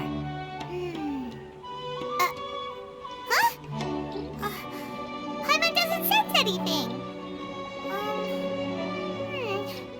The Akasha didn't respond to Paimon's question. Oh, come on! Ugh. Focusing on this question feels like when you have something you're trying to remember and it's on the tip of your tongue, but you just can't think of it. Ugh, Paimon's brain is exhausted. Oh, smart idea! But what are you going to ask it?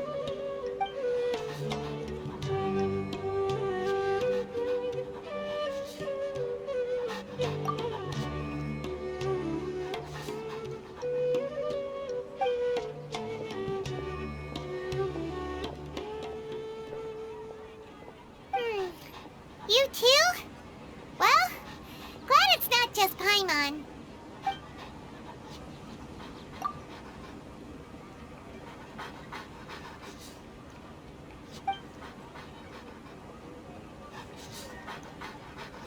Huh. Could it be because we're Outlanders and we've only just arrived in Sumeru? You know, maybe we're not qualified to receive an answer to this sort of question or something.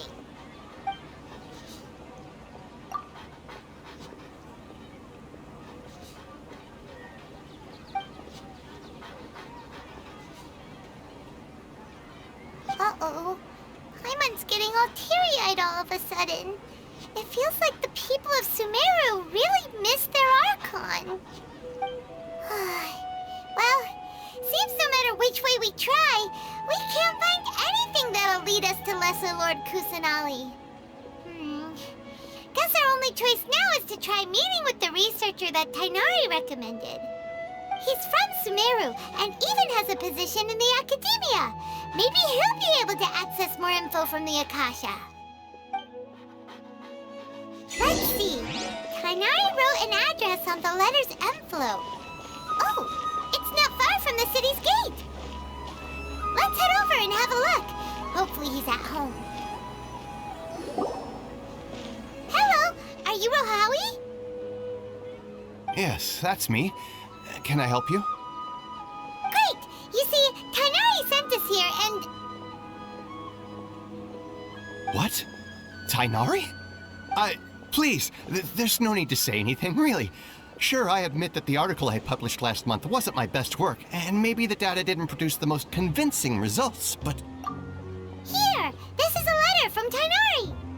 Oh, let me see... Oh! Ooh, what a relief. You two nearly scared the life out of me. So you two just have some questions for me? Seems even Tighnari acknowledges my innate ability for procuring information. So, what is it you two would like to know? We want to meet with Lesser Lord Kusanali. Do you know a way we can do that? You mean you want to meet the Dendro Archon herself? This isn't exactly my area of expertise, but let me see what I can find in the Akasha.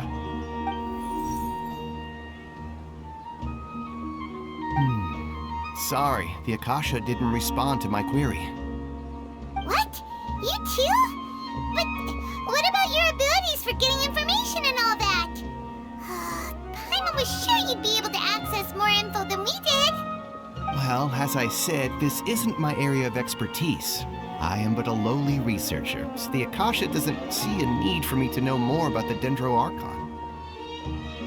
All I know is that ever since Lesser Lord Kusanali returned to Sumeru, she's never left the Sanctuary of Surasthana or made a public appearance. Huh. Didn't expect her to be such a mysterious figure. The Dendro Archon is somewhat of a recluse. Perhaps she just doesn't want to entertain visitors, which would explain the lack of information in the Akasha. But then what can we do? No need to worry just yet. I'm only hypothesizing here. You could certainly try asking around and see if anyone else has ideas. And besides, you two should consider the bright side of things. Not being able to see Lesser Lord Kusanali may not be a bad thing. In this world, there will always be information you cannot obtain from the Akasha, and things you can never accomplish. Knowing when to yield is a form of wisdom.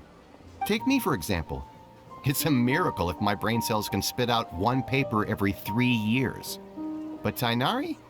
That guy can publish 3 papers in just a single year. Okay. Thanks for your advice. Don't mention it. If you two ever want information about things like who's been promoted within the academia or relations between the 6 great sages, come find me. Hey, come on! This is a survival skill at the academia.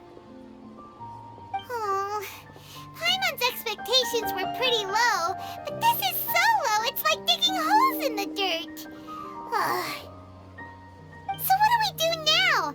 Even if we want to talk to someone, we don't know anybody here. Huh? Like who? Oh, you're right! Catherine! The Adventurers Guild has its own intel network. Let's hurry and find her.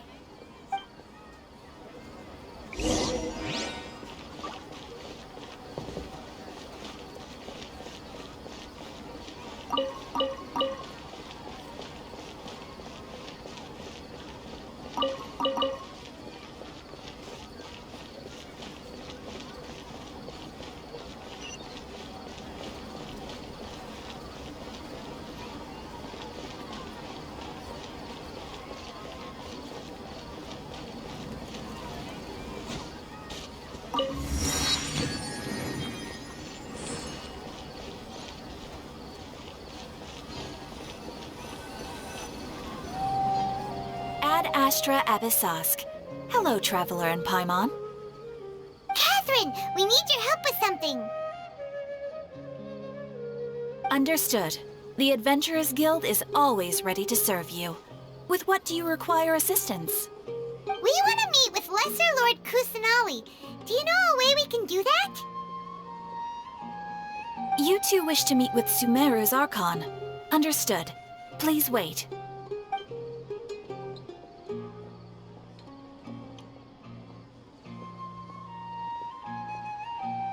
I apologize, but I am unable to call up any relevant information in the Akasha. I'm also unable to locate any pertinent information in my personal memory. Another dead end. Well, if Catherine can't help us, then we really don't know anyone else to ask now. Please do not worry. I may know of someone who can help you two.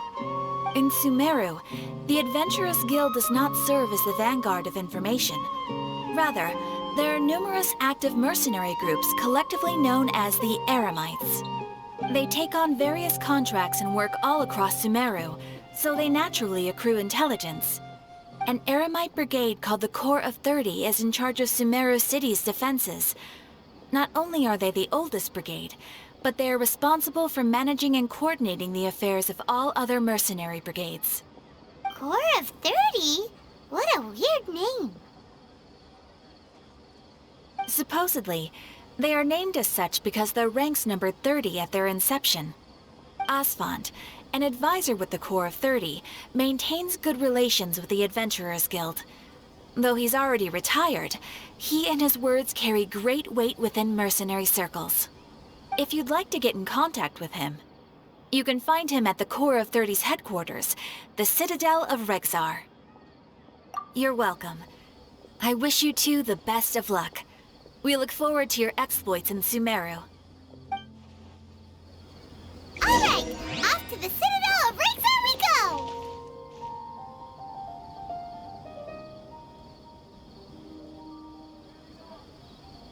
Welcome. The Adventurers Guild told me to expect you two. It's nice to meet you, Osfond. We'd like to ask you about something.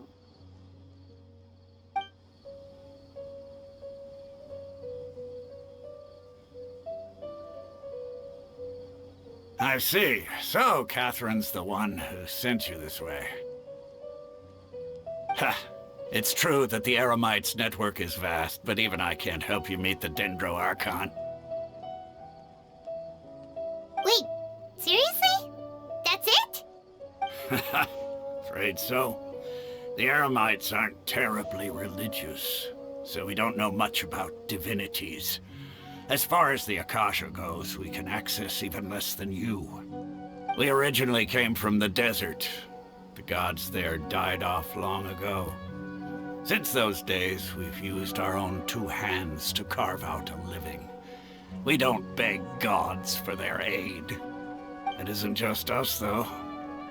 If you ask me, I think most in Sumeru aren't interested in Lesser Lord Kusanali. Oh? Why's that?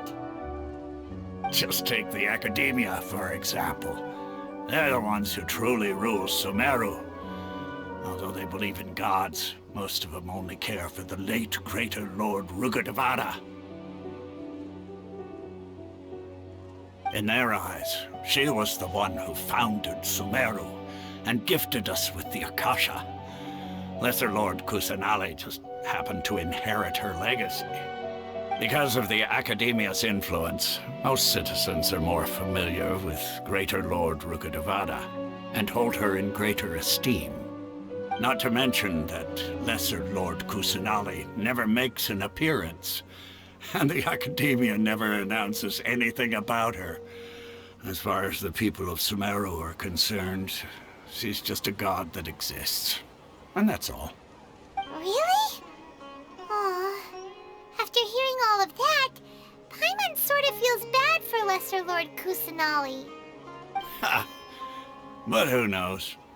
We're all just guessing when it comes down to it. Besides, I'm sure the God of Wisdom doesn't worry about her reputation among people like us. All right. Well, thanks for the info, Osfond. No problem. Always happy to help out the Adventurers Guild. Is there a new request from the Academia?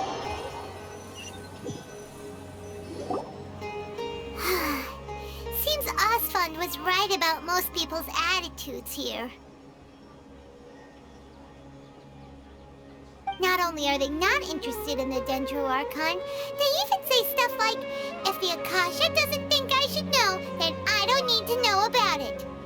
We've been asking for information non-stop ever since we got to Sumeru. But the harder we try, the more helpless everything seems. Isn't there at least one person in this entire city who cares about Lesser Lord Kusanali? Oh, you two are interested in Lesser Lord Kusanali? Huh? Who are you? From the sound of it, you two are Outlanders who recently arrived here. You've been asking around for information on Lesser Lord Kusanali, right? Oh, I'm sorry. I forgot to introduce myself.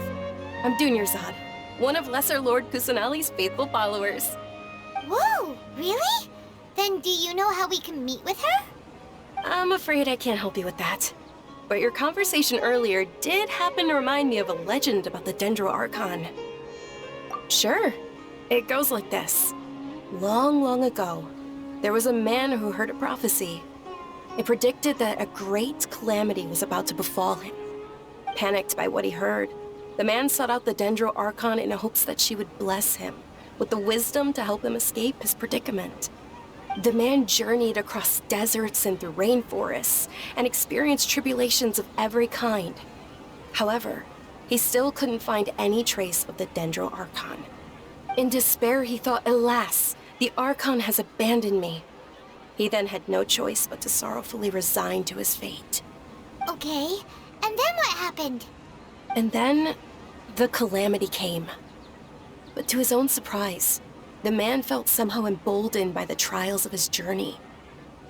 By relying on his own strength, he managed to overcome the adversity. At that moment, a bird perched upon his shoulder. This bird was, in fact, an avatar of the Dendro Archon. She said, "O Archon Seeker, do you now understand? She and her wisdom have long been found by you. Along your journey, we were in every flower and blade of grass, every ray of sparkling sun, and every breath of dancing wind. So long as you continue to think and ponder, we'll be wherever you go." Yeah, thanks for the story! Paimon feels all warm and fuzzy inside after that. In a way, it seems like this story is also one of the Dendro Archon's avatars. Dunyarzad, since you worship Lesser Lord Kusanali, can you tell us anything else about her? Of course. So did you two know that, I'm terribly sorry, but it seems something's come up now. Let's chat another day.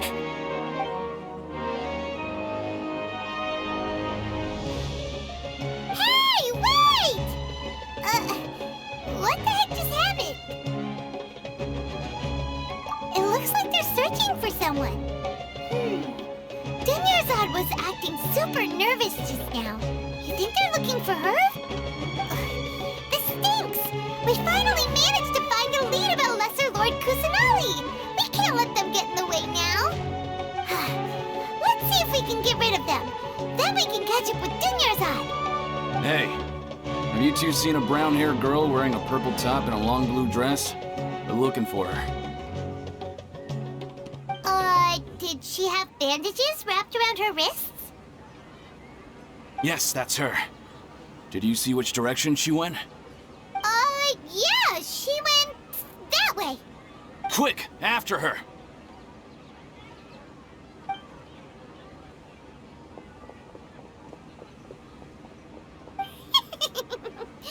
That should keep him busy for a while.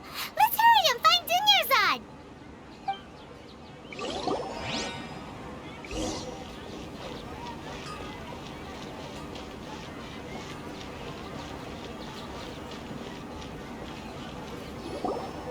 There you are, Dunyarzad. We thought you might have been long gone by now. Oh, it's you two. Oh, you startled me there. You can relax now. We threw those people looking for you off the trail. Really? Thank you so much. Unfortunately, I believe there's still more of them out there looking for me. Uh-oh, looks like there are some coming this way. Huh? More of them? Then what are we standing here for? Run! No, wait, my body isn't in the best shape. It's difficult for me to run. Okay, sounds good. There's a tavern on the other side of the port we can go to. They probably wouldn't expect me to hide in a place like that. All right, let's move out. Stay behind us. We'll keep an eye out for anyone looking for you.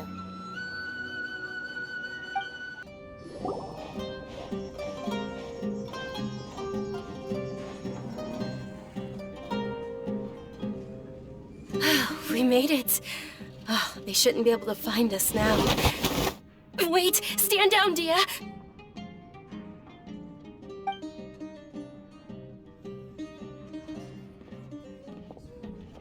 My lady, who are these two?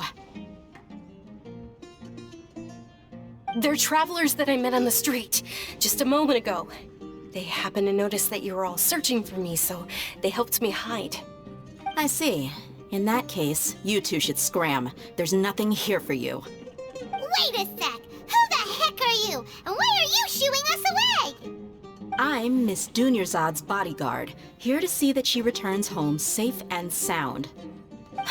My lady, let's get going. You've been gone for so long that your parents are worrying themselves sick. And if I refuse to go with you? It'd be easier for the both of us if you cooperated. But if you insist on not going, then I'll have to carry you like a sack of potatoes. Hey! Dunyarzad already said she doesn't want to go back. Why are you still pushing her? Stay out of this. You don't understand the situation. Sorry, my lady. Even though I'm your bodyguard, your parents are my employers. I have to answer to them. How much? Wait, what? How much more do I have to pay you to become your employer? So you never listen to my parents ever again. Double? A triple? Give me some time and I'll get that much. My lady, this isn't about Mora. I don't know what you think of us Eremites, but let me say this. I like Mora, but I'll never go against my principles. That's why I'm here looking for you. Sure, it's an order from my employer, but my conscience was also telling me it's the right thing to do. And knowing your health, carelessly running around like this is gonna hurt ya. For the sake of those who love you, don't be stubborn. No, you're wrong. I'm aware of my limits and I know what I'm doing. Honestly, the only people being stubborn right now are my parents. And they know perfectly well that it makes no difference if I'm at home or not. They still won't accept reality. And every time I bring this up, they just change the subject. Dia, you've been living with us a long time already. This should be old news to you. Dia, I know it hasn't been easy for Mother and Father, and I'm grateful for everything they've done for me. But there's someone else in this world I'm also grateful to. Because she saved me. The love I have for her is the same I have for my parents. This is my life and my last chance. So I want to do something meaningful.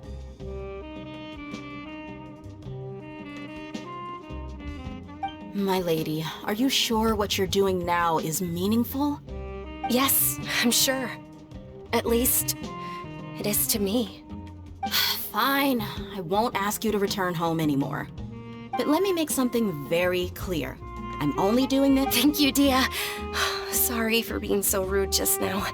My nerves were acting up. And I even brought up your payment in such an offensive way. Don't worry about it, my lady. I did say that I like Mora. Besides, that's our next topic of conversation. Today's little excursion caused such a ruckus that every single bodyguard at the estate was deployed. It wouldn't be easy to hide things from your old man.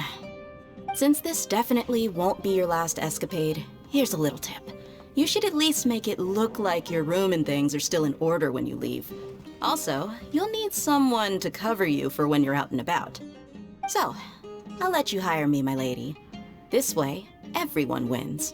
As for the pay, let's say half of what your father pays me. We can settle the bill when we return to the estate. Okay, deal. Yay! Looks like they've reached an understanding.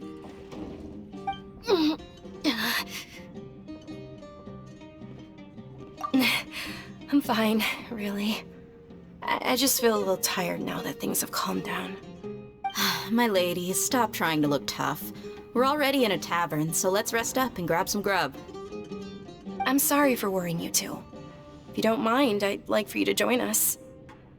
Sure! After you rest up, we want to hear more about Lesser Lord Kusanali.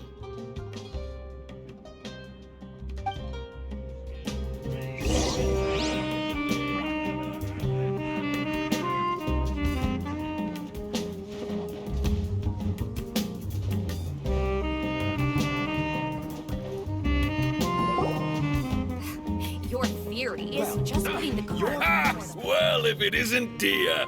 Haven't seen you in nearly half a year. Word on the street is that you're a bodyguard for the Homayani family now.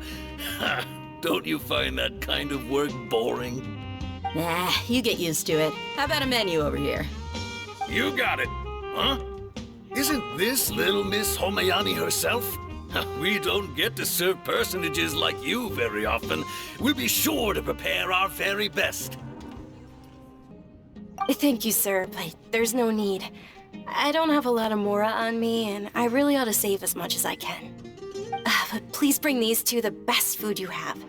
They're my new friends, so I want to be a good host for them. Wait, we're paying for ourselves now? Aw, Paimon kinda wanted to try something fancy, but we aren't exactly loaded. Guess Paimon will settle for something ordinary.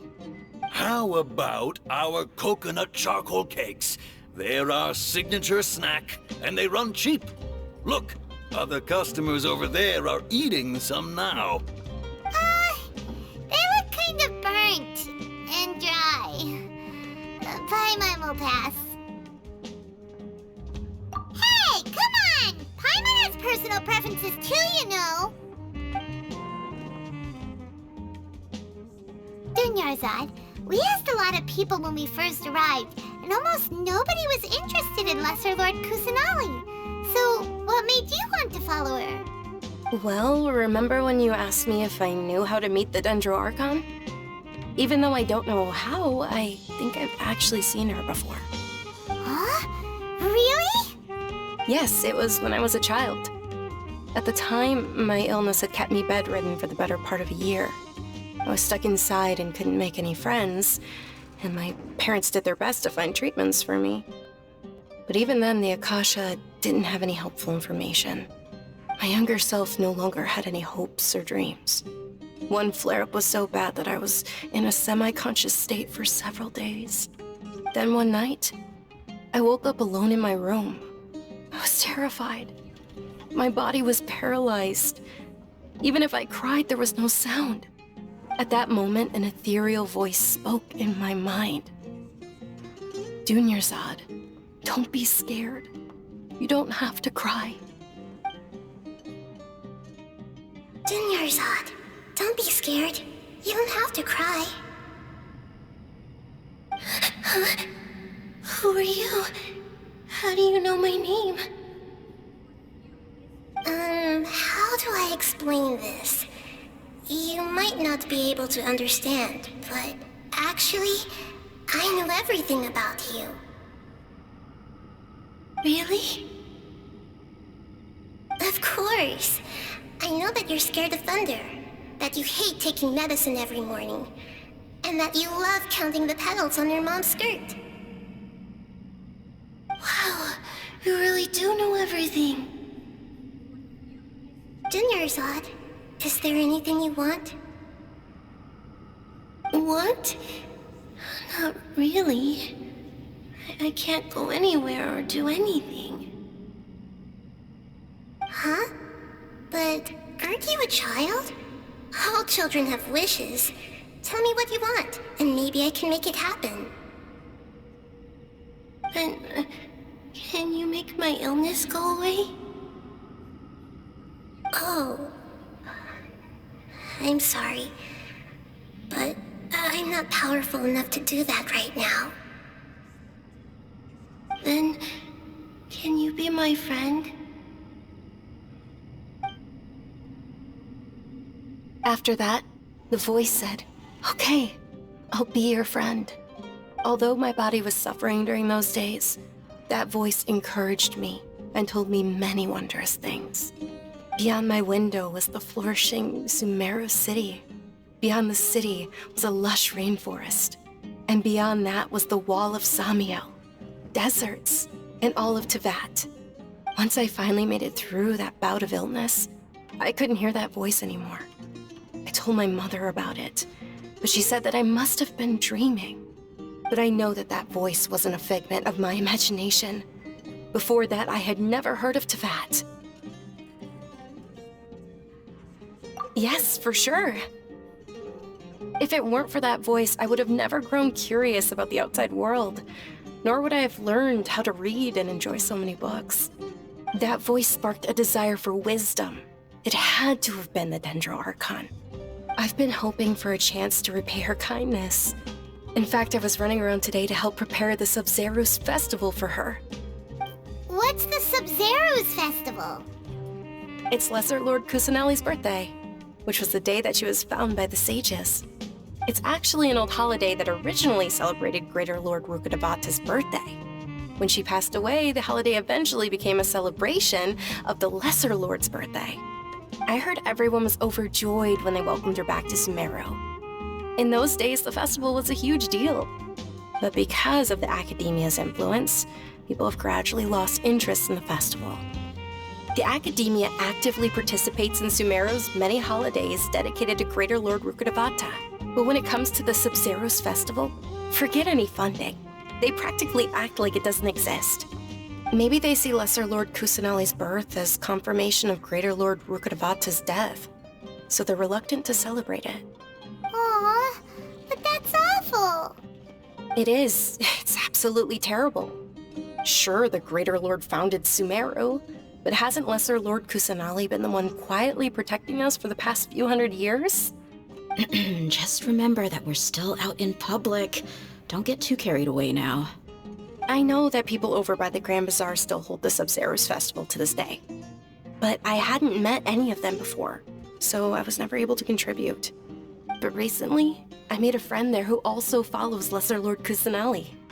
I gave her my savings because I want her to throw a wonderful festival this year. That's the least I could do for Lesser Lord Kusanali. Hold on, my lady. Does this friend happen to be Nilu, the one who sends flowers to the estate? Yes, that's her. I saw her leaving the other day with a nervous look on her face. It seemed like she was hiding something in her arms. Did you give her something? Yes. Initially, I didn't have much Mora prepared, so I had Nilu sell one of my skirts. I've agreed with Nilu to meet up at the Grand Bazaar today, and see how things are coming along. Dia, would you accompany me? Sure. That's quite the trip, though. I'll carry you. No, that would be too much, even for you. You might as well just accept the lift. If I let you walk, who knows how long it'll take us. And if anything happens to you, then I'd really never hear the end of it from your father. But of course! Nilu will be thrilled to hear there are more people interested in Lesser Lord Kusanali.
Sorry I'm late, Nilu.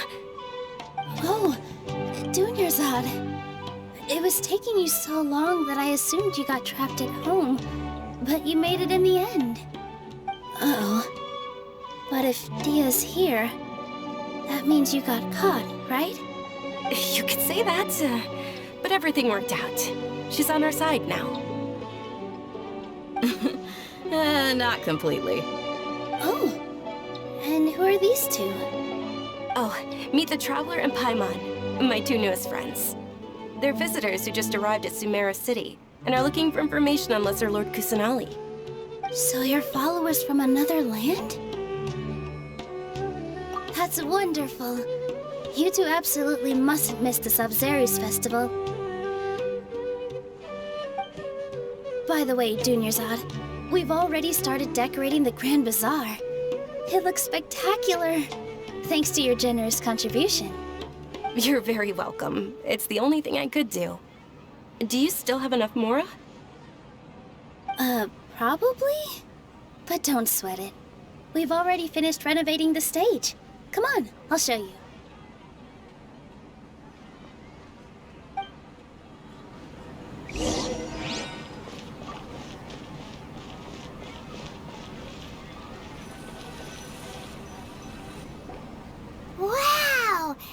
place is amazing! Not bad. Last time I was here, the stairs were full of holes. The stairs were nothing. A little while ago, we discovered that the tree above the stage had a huge chunk of bark ready to fall off. Mr. Zubair was worried sick. We reported it to the academia many times, but they never sent anyone to deal with it. We didn't want anything bad happening, so we were going to cancel all the stage performances. Oh, probably because it was the theater asking. The academia looks down on performers like us. They probably think it would be best if the theater closed down completely. We can't let that happen, though. Not only would everyone involved in the theater go hungry, but then we wouldn't be able to hold the Subzeros Festival anymore. Thank the Dendro Archon for Dunyarzad. But the more she gave us, we hired someone to patch up the tree, and we also gave the stage a much-needed makeover. The stage is going to be even prettier when it's festival time. I can't wait for you to see it. And I can't wait to see you on the stage. You've been practicing so long already. It's almost time for your dream to become reality. It's our dream. I'll do my best for the two of us. Milu, what are you gonna be doing at the festival? She'll be dancing the dance of Subzeros, the most important performance at the Subzeros Festival. Dunyarzad, have you told them the origin of this holiday? I only told them about the Greater Lord and Lesser Lord so far. Okay, then I'll tell you two about how this holiday came to be. According to legend, the Subzeros Festival was originally the Goddess of Flowers' birthday celebration for the Greater Lord. A long, long time ago, on one of Greater Lord Rukkhadevata's birthdays, her friends threw her a celebratory banquet. Some of the gods got drunk. One started playing music, and the Greater Lord started singing, so the Goddess of Flowers began to dance. As she danced upon the grass, countless beautiful parisaras began to bloom wherever she stepped. Those brilliant purple flowers became her dazzling stage. All the gods clamored, "Oh, if only time could stop at this very moment." Of course they did. When people mention the gods, they always think of the Archon War. But Sumeru's gods also had happy times. Although they aren't around anymore, they're preserved in our tradition of dance. This outfit I'm wearing is apparently based on how the Goddess of Flowers looked. Though we're just tiny people compared to the Divine, we still have to do our best to make sure that the birthday girl feels loved on her special day. Nilu, you of all people will definitely be able to convey our well wishes to the Dendro Archon. I also noticed that you went the extra mile and scattered parisaras around the stage. They symbolize the Goddess of Flowers, after all. It's just a shame that all the real parisaras went extinct after her death. Yeah. The Greater Lord brought forth parisaras in memory of the Goddess of Flowers. But she ultimately could never truly replicate that beautiful purple. Thinking about the Goddess of Flowers dance makes me wish I could have seen it. If my stage were anything like that, I'd be thrilled if I had just two real parisaras on the stage. So, Traveler and Paimon, what do you think? Interested in the Subzeros Festival? Will you two be coming? All of Lesser Lord Kusanali's followers will be there for her birthday. It'll be a good opportunity for you to learn more about her. Ooh, Paimon thinks that's a great idea! Hey, come on! There's nothing wrong with enjoying a festival. Besides, it's Lesser Lord Kusanali's birthday. She'll be happy to have more people who are celebrating it. So how about we all attend the Subzeros Festival together? Dunyarzad, let me show you which stage decorations we've picked out so far. Traveler and Paimon, if that doesn't sound interesting to you, then feel free to explore the area. Everyone at the Grand Bazaar loves Lesser Lord Kusanali, and we're all looking forward to the Subzeros Festival. In that case, we'll take a look around.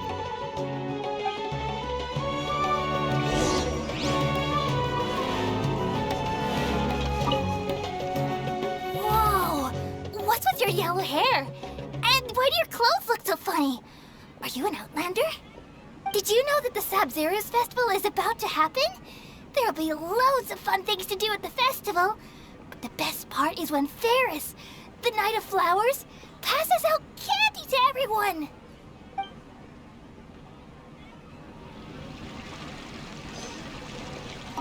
Huh. Revamping the stage for the festival couldn't have been easy, that's for sure. I bet this year's festival will be one to remember. I don't know much about the Grand Bazaar, but I do know that the residents here have a penchant for song and dance. Two things that the academia doesn't particularly approve of. Oh, and the perfume sold around here is a lot better than what you'll find elsewhere. The fragrances are longer lasting and they're gentler on your skin and... I mean, that's what I've heard at least.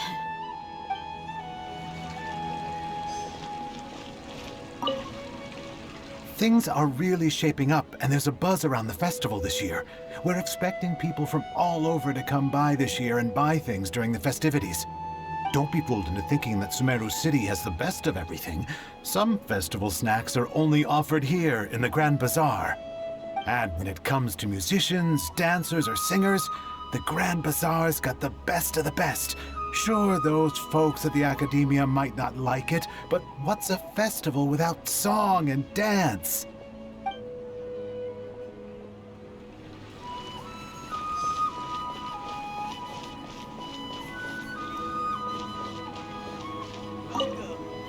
Ah, dancing at the Subzeros Festival.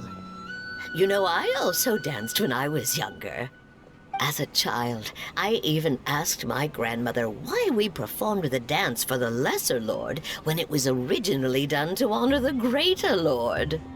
My grandmother said that Greater Lord Rukkhadevata is a beloved deity and honored by all. And Lesser Lord Kusanali is too.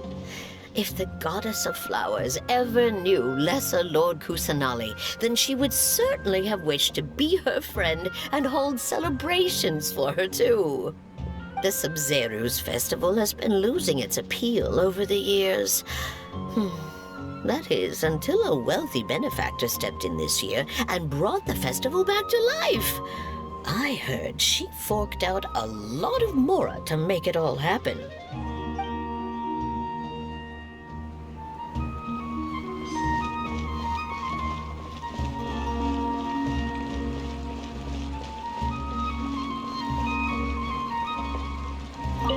Milu, your outfit looks amazing. There's also something different about you from when we first met up. I thought I'd add a little extra pizzazz to my dress for the festival. See? Wow, did you sew all that yourself? Uh-huh. Sewing is a fundamental skill for everyone in the theater company because we make all our own costumes. Did you know that Mr. Zubair not only can make costumes, but props too? I've noticed that you can't keep your eyes off that crown over there. Would you like to try it on? May I? Of course. The legends say that the Goddess of Flowers had beautiful horns on her head, so this crown was made to reflect that. Dunya-san, you look absolutely stunning with it on. It's like I'm looking at the Goddess of Flowers herself.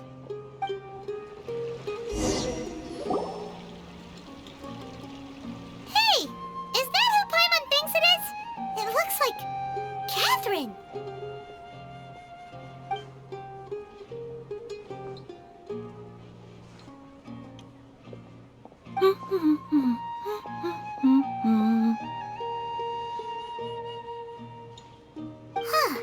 Come to think of it, Paimon's only ever seen her behind the counter at the Adventurers Guild.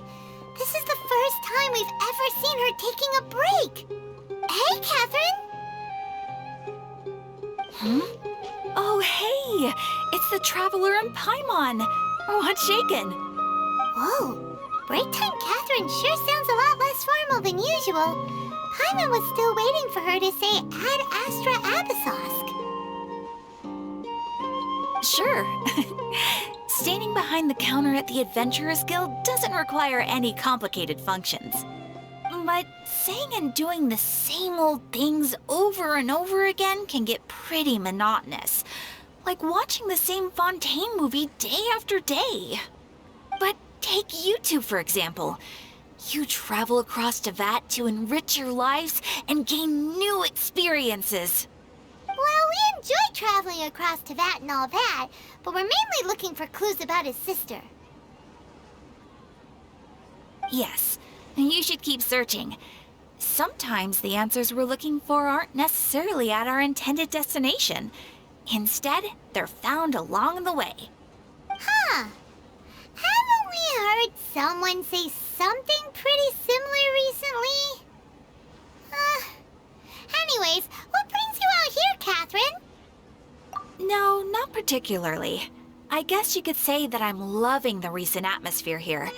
If festivals bring happiness to everyone, then that's where their true value lies. Oh, it looks like it's about time for me to be heading back now. Alright, we'll see you next time at the Adventurers Guild. Oh, by the way, thanks for connecting us with the Eremites. We've already made some great friends in Sumero City thanks to you. I'm sure you two will get along well with the people here. You've already been blessed by the element of Dendro after all. See you around.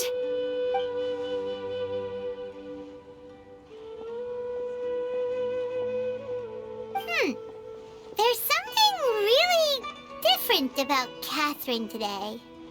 Hey, Traveler. Paimon.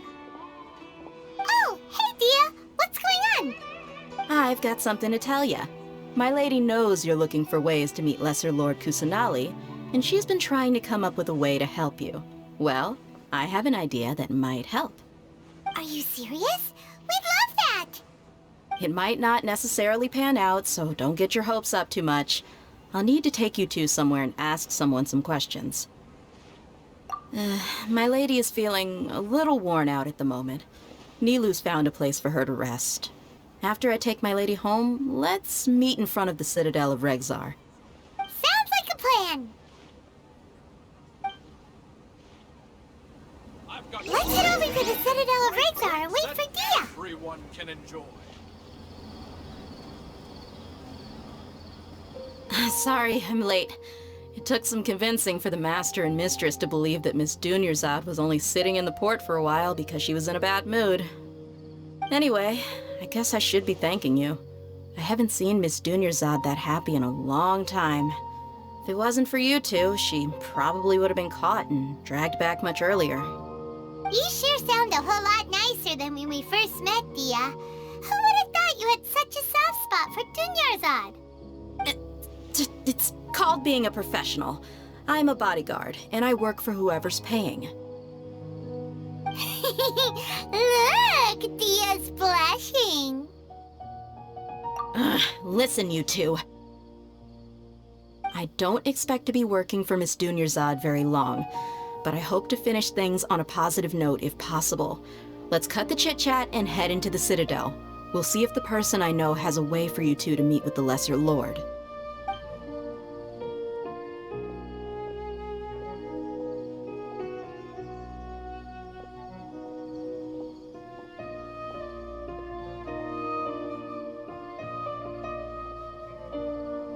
Oh, hey, Chief.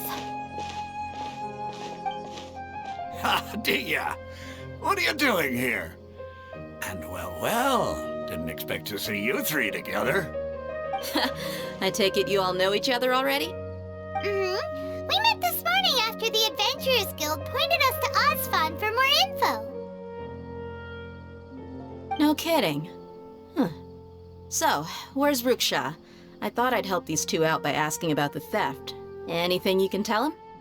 Ruksha's gone over to the Academia. The Grand Sage recently ordered Sumero City to begin bolstering its defenses, so people from all over have been called back to the city. Since you've already mentioned the theft, I suppose I might as well tell him what we know. Appreciate it, Chief.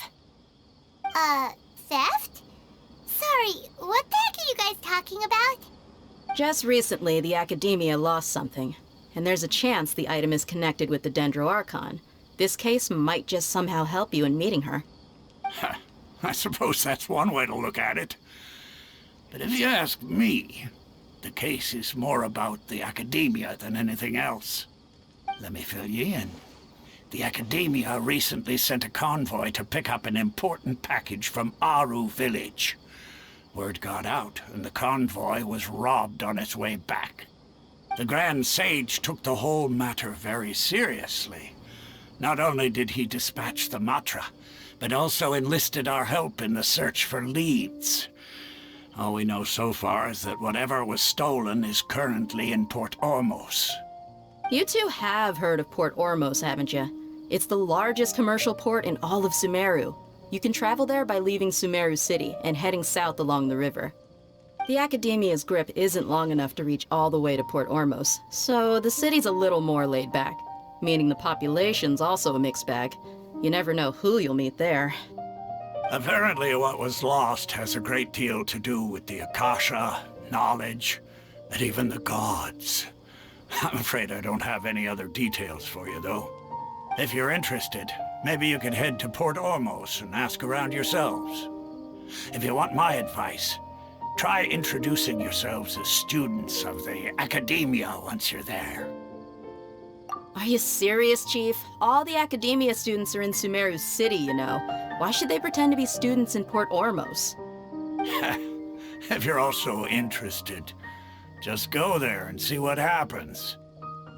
Count me out. I've got plenty of work to do here for the Homayani family. And take it from me, if you two really do decide to visit Port Ormos, you'd best watch your backs. Let's just say that the Eremites there aren't nearly as friendly as those here in Sumeru City. There are even some extremists who go around shouting slogans like, "Retake Sumeru for the Scarlet King." Word is that more and more are joining their movement. They're becoming a real headache for Chief and the others. You bet they are. The Scarlet King's been dead for thousands of years. Now they start spreading rumors of his return. Ridiculous. Not everyone's like you, Chief. Even the desert natives who abandoned their homes in the wilderness still wish to have a god of their own. Well, Traveler, that's about all the information we have for you. Thanks, Dia, and you too, Osfond. Since we've gathered all we could for the moment in Sumeru City, let's head to Port Ormos and see what we can find next. Miss Dunyarzad is looking forward to seeing you both at the Subzeros Festival, so be sure to get yourselves back here in time for that. Good. Then we'll see you both at the Subzeros Festival.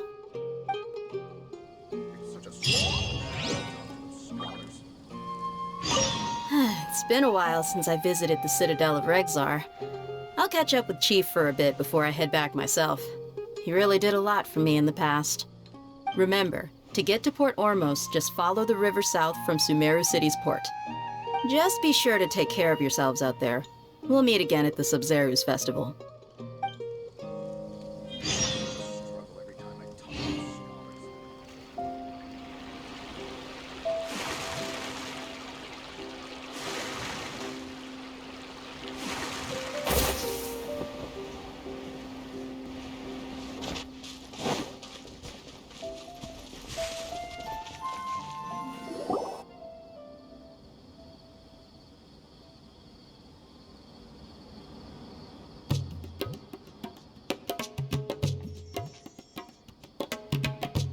Come and have a good look yourself.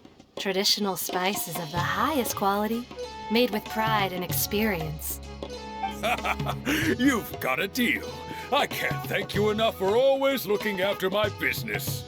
Believe me, I'm not making this up. Several Eremite mercenary groups are nearly in open conflict, but does the core of 30 care? And that's not all. Did you know that... Wow! Talk about hurly-burly! This place is busy! Well, guess that's only to be expected for the largest port in Sumeru. Maybe it's because of what Dia told us earlier, but Paimon can't seem to shake the feeling that there's also danger lurking in these crowds. Let's get our bearings so we can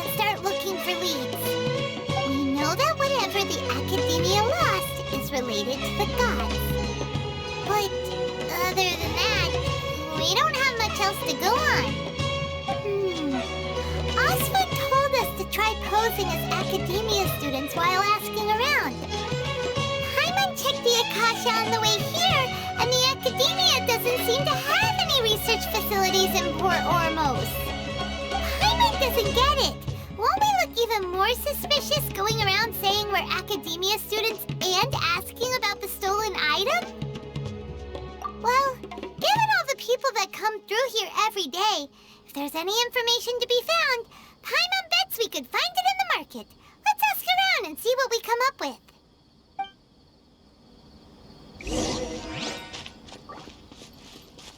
Keep up.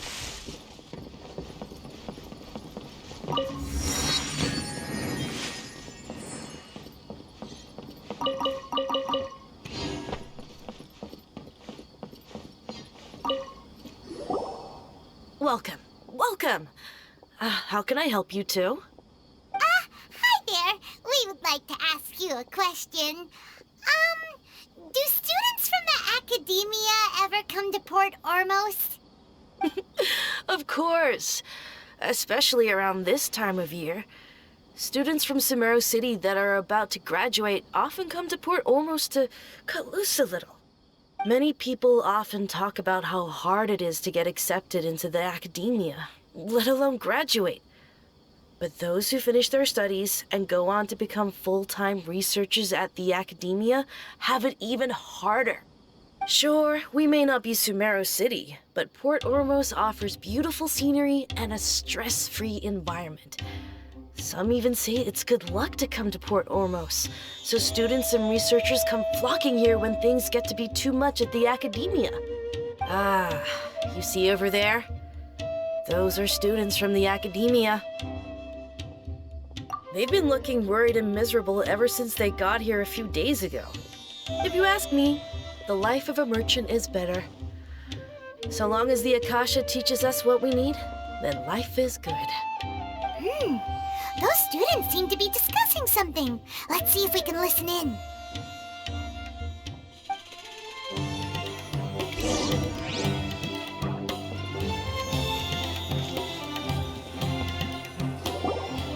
It's no good. I've tried asking around, but I haven't been able to learn anything useful. Not to mention that a bunch of scary-looking Eremite mercenaries have been posted along the streets now. There's been a lot of fighting between the different Eremite factions in Port Ormos. If we choose to move on our own, then it would be wise to steer clear of them. Especially the group that's constantly shouting some stuff about the Scarlet King and some resurrection. I've even heard that the Citadel of Regzar is starting to get fed up with them. What was that group called again? Ein something or other? They're called Ein El Ahmar. Today, I heard that the thing we're after might be in their possession at the moment. Wait, come again? Don't you see? Many of the Eremites in Port Ormos deal with trading this kind of thing. They're usually pretty wary of outsiders, but not so with students of the academia. It's because the kind of goods that students are looking for aren't the kind of goods that Eremites are after. As long as they know you're a student, then deals can be made. I've heard that Ein El Ahmar likes to set up shop at the Jafar Tavern. Supposedly, if you're willing to part with 500,000 Mora, they'll give you info on anything. Wait, did you say 500,000? If information alone costs that much, then how could we ever afford to buy what we're looking for? I guess we might as well give up on trying to graduate this way. I wouldn't worry too much. Our field of research is very niche. Who else could possibly be after that kind of shady knowledge? I bet it's practically worthless to anyone aside from us. Well, I guess that makes sense. Then the only thing left for us now is to find a way in. Why don't we all just pool our money together and pay for the information? Whoa! Did you hear that? A niche field of research and shady knowledge? It all sounds pretty suspicious to Paimon. Is knowledge something people just buy and sell like that? So, what's our plan? Wait, didn't you hear what they just said? Buying information is going to cost us 500,000 Mora! Have you lost your mind? Oh, all right. Paimon never thought she'd agree to parting with that kind of Mora. But if you know what you're doing, then we should give it a shot.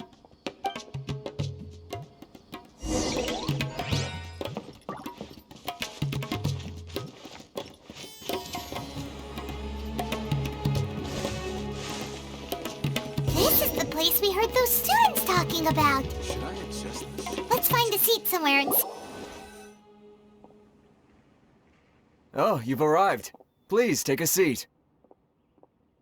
So, they think that they can go toe-to-toe with the boss? Ha! Once we reclaim the power of the Scarlet King, they'll be the first that the boss punishes. They're nothing to be afraid of. Our main rival now is the Caracal Battalion. They've also amassed a significant amount of Mora this time, so we mustn't underestimate them. How can the Caracal Battalion compete with the boss when they're nothing but a bunch of money-grubbing opportunists out for a quick Mora? Yeah, with Boss's fervent devotion, he'll be able to use this power to bring our god back this time. Huh. All these guys talk about is the Scarlet King, so they're probably the ones we're looking for. Greater Lord Ruka Devata. That traitor and her followers must not be spared. The day will come when the Scarlet King exacts vengeance on Sumero, and all of them shall be punished. Yeah, Paimon was wondering what they meant too. We should ask about that if we get the chance later.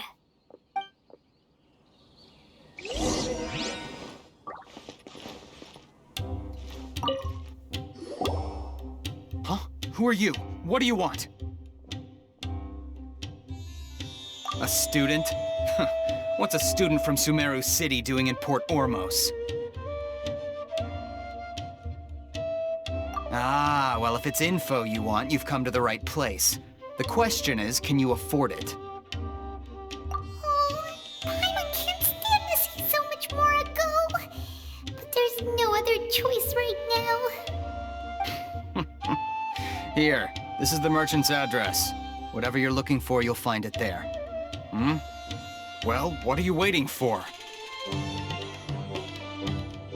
Oh, that's right! We heard you mention the Scarlet King just now. We're actually interested to know more because we're, archaeology students! Fine. Since you've already handed over the Mora, I guess I can throw in a little extra info. As you can see, members of Ain al-Ahmar are devout believers of the Scarlet King. Years ago, the Scarlet King founded the great desert nation that was our homeland. It was an advanced civilization, far beyond anything you'll see in present-day Sumeru. The Scarlet King was the rightful god of wisdom, but he was betrayed by a companion he trusted. She even stripped him of his title, God of Wisdom. So, you mean the traitor was... Greater Lord Ruka Devata, yes. That shameless wretch destroyed the Scarlet King's civilization, and our ancestors were forced to flee to this land where we were made to suffer the tyranny of our enemies. Furthermore, she conspired with the Academia to cover up the truth of her actions, and create the merciful and benevolent facade for which she is now known.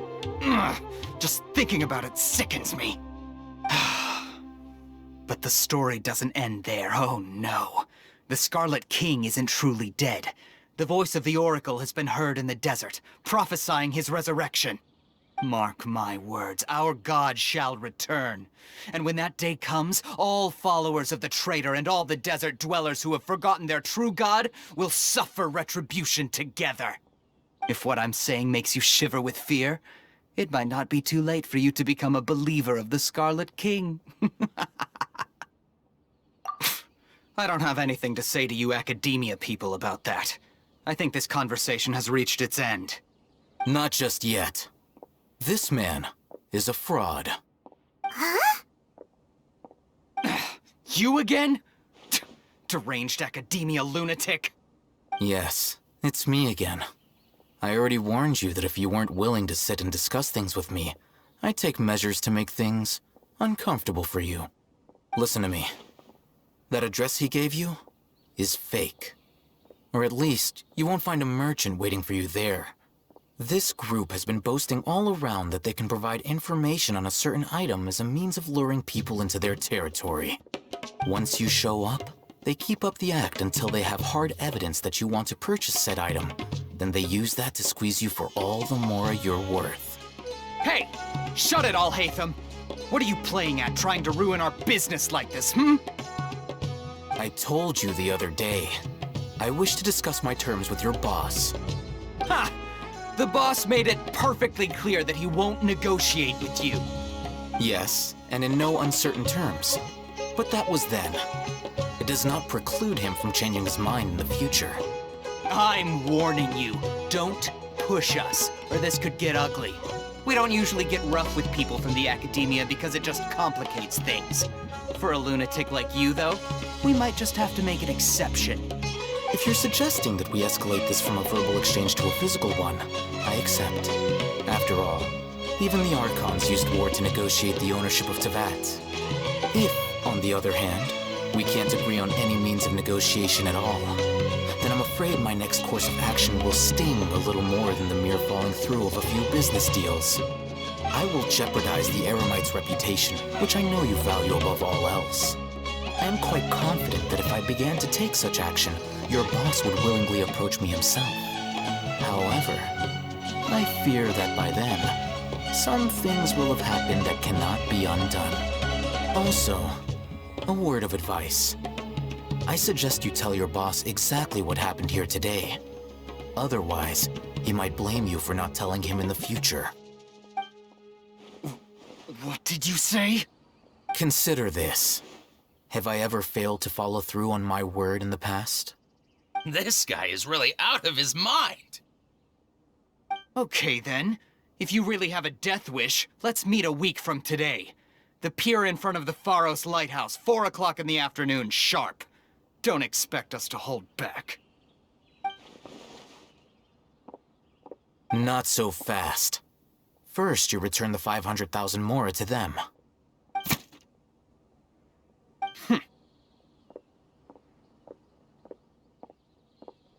Please, I beg you, don't provoke them. We can't afford any trouble with this crowd. They haven't even paid for their food yet. Ah, Mr. Iman. There appears to be fewer staff in the restaurant recently.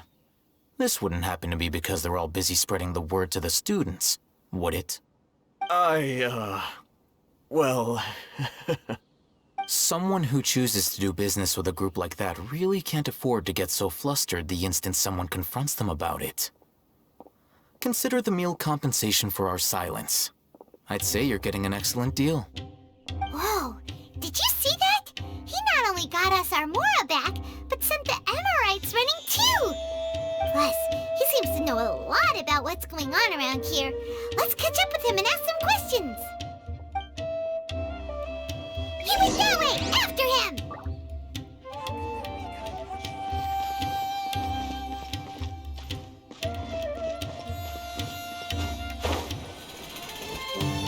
Wait up! It's Al-Hайтамом, right? What do you want? No need for thanks. My goal was to get to them, and you two gave me just the opportunity I needed. We're even.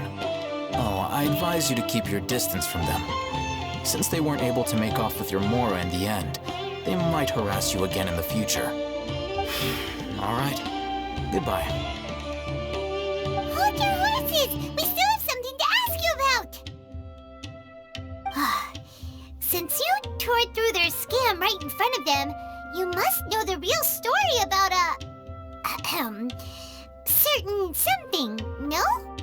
Who exactly are you two? And why are you inquiring about that? A student. Right. Look, you should know that those thugs conducting business with you had nothing to do with your lie. Huh? Oh, yeah! He's really strong. Weren't you saying something about a physical exchange? We can help with that. He doesn't even have a vision. Forget it. Maybe not, but he can still use elemental energy. Otherwise, there's no way we'd go asking for info from from guys like that.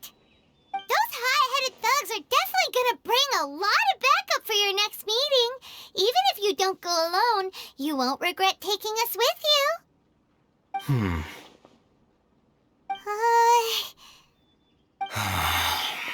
All right, I accept. Got a pen and paper? If you're searching for someone who sells that kind of merchandise, I'll give you one of their addresses, and you can try your luck. We'll reconvene at the appointed time by the pier. It doesn't matter if you show up or not. So, since you were happy to give us this merchant's information, does that mean you can tell us exactly what we're after? You were willing to part with 500,000 mora for something and you didn't even know what it was? Okay. Well, if you truly are as skilled as you claim, then you can beat the answer out of them when they become hostile. Look, if you've been making inquiries, then you have to know something by now. Tell me what you know so far, so I don't waste time repeating information. We know it's connected to the academia somehow, and that not only do the Eremites deal in it, but some students want to get a hold of it too. You know almost everything there is to know, but you're unable to compile this information because you've never seen the object before. This is what you've been looking for. Huh? Paimon can't tell what it is. It looks like some kind of ornament. This is a knowledge capsule. To put it simply, it's a vessel that can store a fixed quantity of canned knowledge. It's like a miniature Akasha. Anyone who links it to their personal Akasha Terminal instantly becomes privy to its contents. Correct. Anyone. Unlike the Akasha, which heavily regulates who can access what information, knowledge capsules confer their contents without any requisites. That's amazing! It's essentially a convenient and harmless vestibule for knowledge. Unfortunately, it's illegal in Sumera to privately possess or trade them. They were created as a means for scholars to transfer knowledge gained from Irminsul into the Akasha, and are intended to be destroyed immediately after use.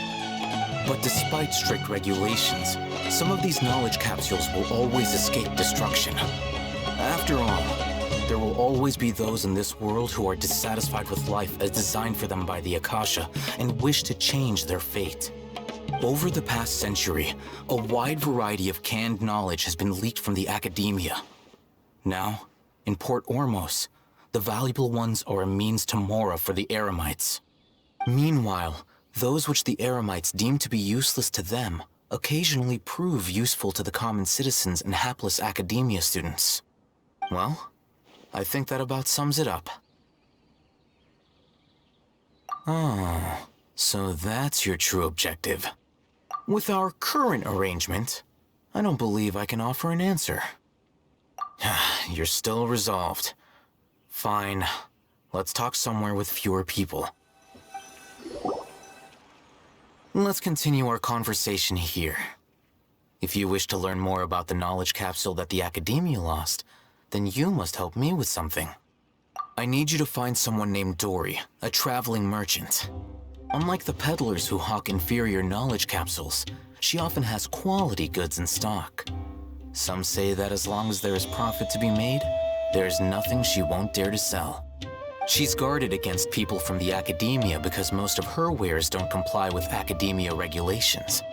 I think she blacklisted me. I met with her informant, but it soon became clear that they had no intention of letting me get any further. Become one of Dory's customers and earn her trust. This is my condition for further collaboration. Why do you want us to meet with her?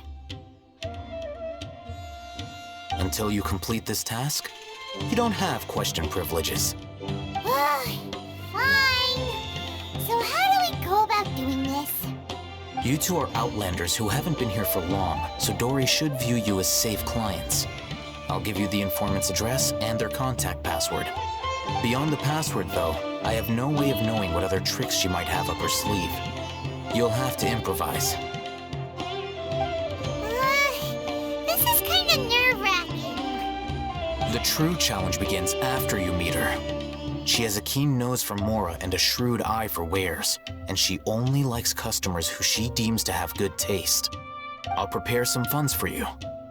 Buy her highest quality wares and earn her approval. But we only just saw a knowledge capsule for the first time. We don't know how to tell which ones are good and which ones are bad. Is that something we can learn quickly? That's true. Have you two heard of elemental sight? Oh, well, that's a surprise. Guess I'll have to hold you in higher regard. Anyway, that ability should resolve your issue.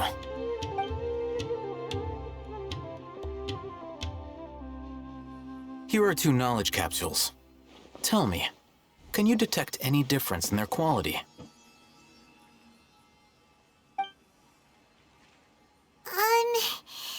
They look the same to Paimon. Try inspecting them with elemental sight. How'd it go? Did you see anything? Rumor has it that higher quality knowledge capsules generally appear brighter when viewed through elemental sight.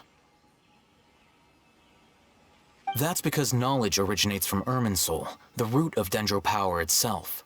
The more powerful the knowledge, the richer it is in Dendro energy.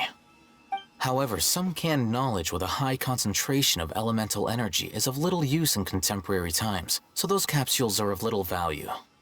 Using elemental sight is merely a stopgap measure, but it should suffice for earning Dory's trust. That sounds pretty impressive. Here's a sheet with the informant's location and contact password, and here is the Mora for purchasing canned knowledge. Don't be cheap. You'll need to spend to catch Dory's eye. If there's any Mora left over, just keep it. Oh, and be sure to exercise some caution.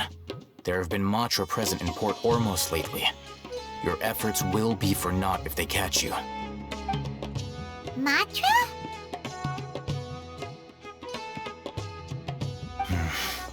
They belong to the Academia's regulatory body. They also handle cases of illegal canned knowledge transactions. Like I said, the Academia has banned both their trade and possession. The Matra are razor sharp. You're in for nothing good if they lock their sights onto you. If you two want to back out, now's the time.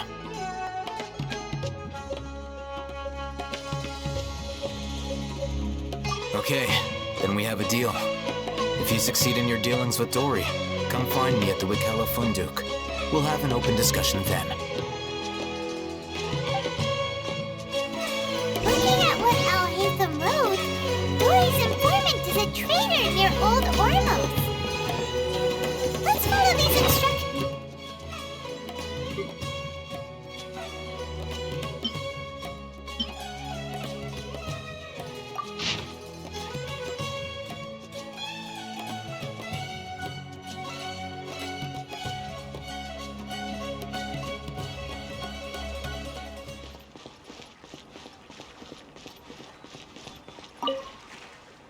Hello. What are you two looking to buy?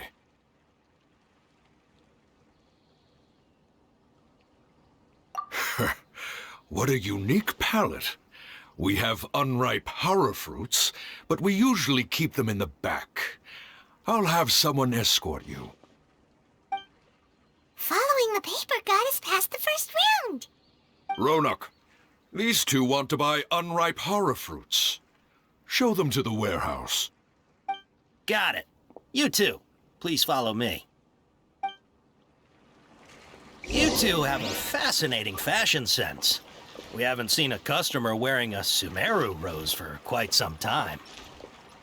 Hold on. Let me think. Sumero rose means common merch. No, look again. We're obviously wearing mourning flowers. Ah, my mistake. I do apologize. Whew. That pop quiz sure was scary. The warehouse is up ahead. Please follow me.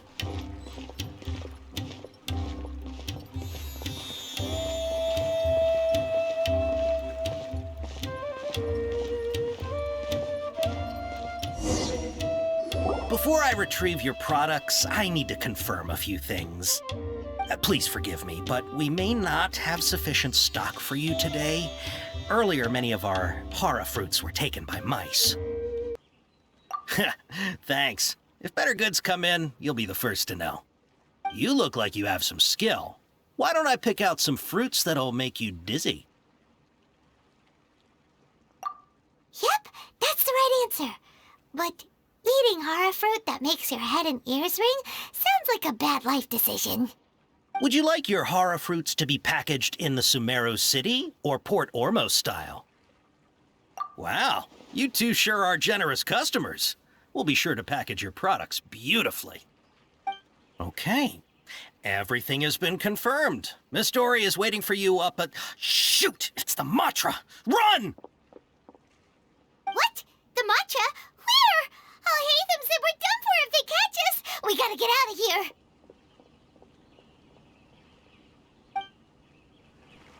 We don't know this area, so let's follow that informant.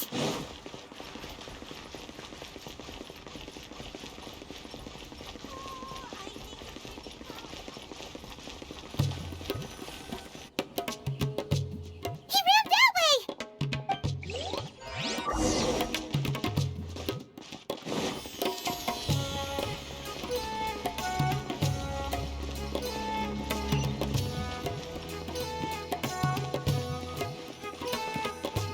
Look, he's over there!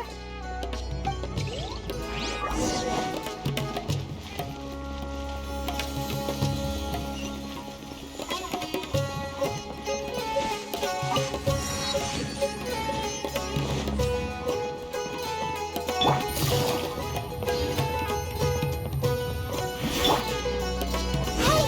If you're hiding from the Rishbaland tiger, come this way! Another password! Huh? Oh, that voice came from behind the building on the right! Here, over here. You can stop running now.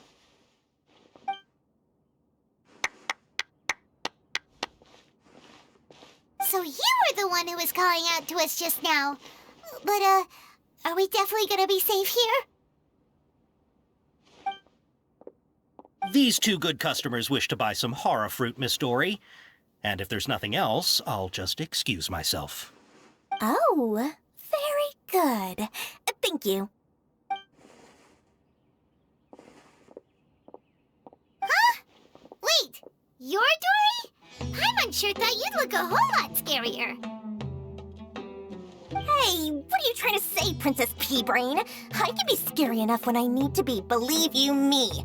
If you don't watch what you say, then you can forget about doing any business. But it seems you two have actually done pretty well so far. Not only did you manage to find the informant, your reactions were also pretty sharp. You don't really look like criminals or anything, but I bet my Mora that you've been involved in some shady dealings, haven't you? Paimon's not sure if that's supposed to be a compliment, but we'll take it. I can't risk doing business with people who start huffing and puffing after just a few paces. No matter how much Mora they might have.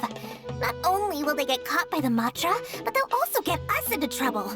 As decent folks trying to run an honest business. We don't need any of that. Wouldn't you agree? So that's why I prefer to have customers like you. It's your first time here, but don't worry, I won't ask too many questions. Even if you wish to buy enough knowledge capsules to decorate your house with, please, knock yourself out. As long as you have lots of round, shiny Mora, then we're all good. Ah, yes, of course, of course. Go ahead, help yourselves. Voila! Wow, she has a trove of canned knowledge. Whew. She'd probably be in serious trouble if the Matra caught her with all this. What kind of products do you seek, my dear customers? Don't worry, I'm not interested in your reasons for buying. I can, however, offer some suggestions.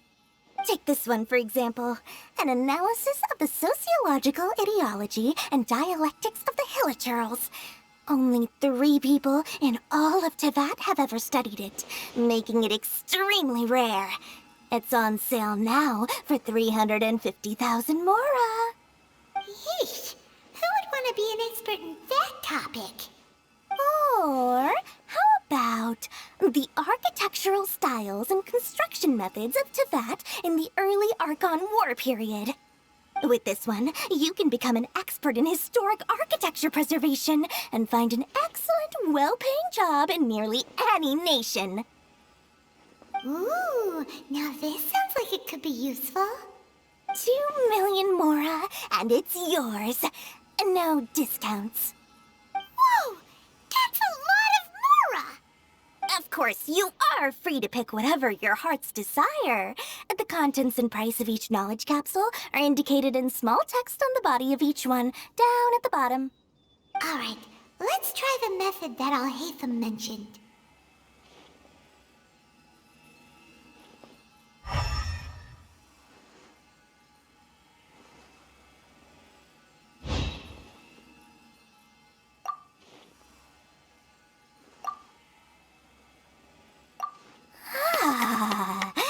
You've really got a good head on your shoulders, and quite the eye for quality.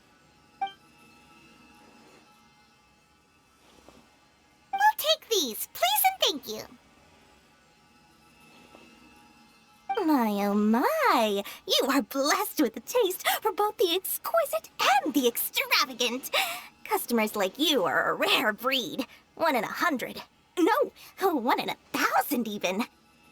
Listen, I have a special offer for you two.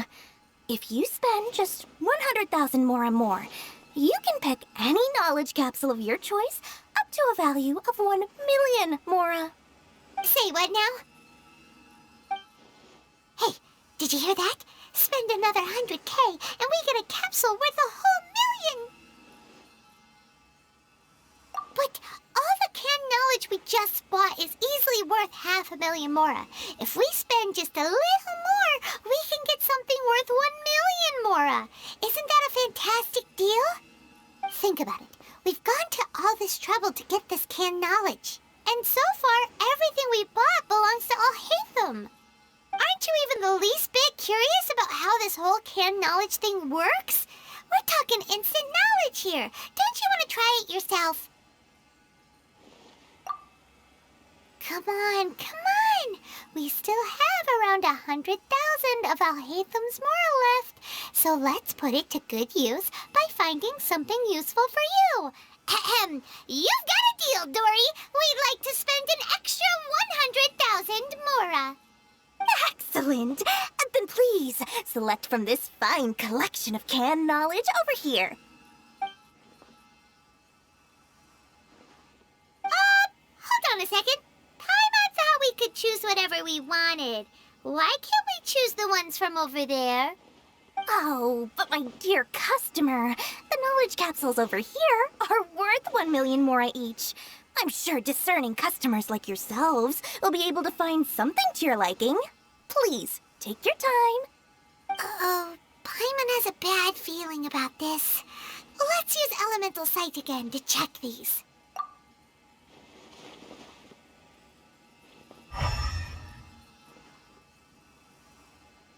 So, what did you see?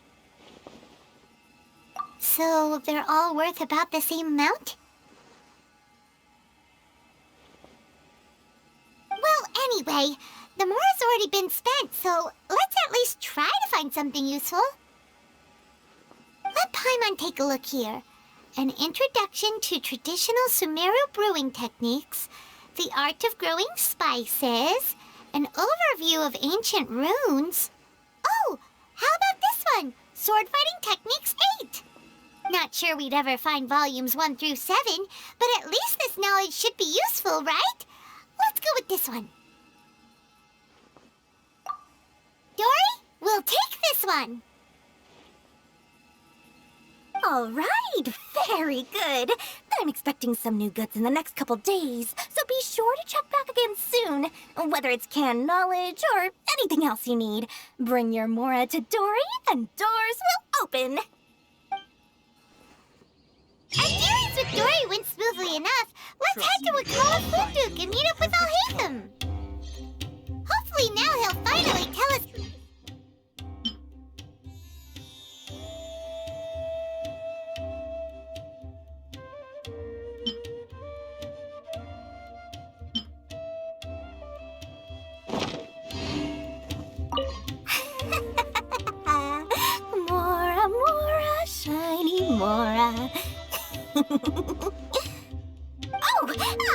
Please, come back anytime you need something. Ha, you two made it. And from the looks on your faces, you were successful. Whoa, there's so many people from the academia here. Why would you pick this place as our meetup spot? Well, Wikela Funduk is under the Academia's control, so naturally the Academia has people working here. I came to Port Ormos under the pretense of conducting official business. You're a pretty daring guy. Relax. No one here is interested in anything we say, and the Matcher won't come here. Okay now, tell me how your encounter with Dory went. Okay, we did what you asked. So, can you tell us about the knowledge capsule that the Academia lost now? Before that, I have to ask, why are you two so intent on tracking it down? You don't have to answer, of course. Yeah, he just wants to meet the God of Wisdom and ask her about something important. We've been in Sumero for a while now, but we still haven't found a way. When we heard that the Academia had lost something that might be related to the gods, we came here in case it turned out to be our lucky break. In that case, you're on the right track. A short while ago, the Academia lost a knowledge capsule in the desert. It's supposedly a divine knowledge capsule. Use it, and you'll gain the wisdom of the gods.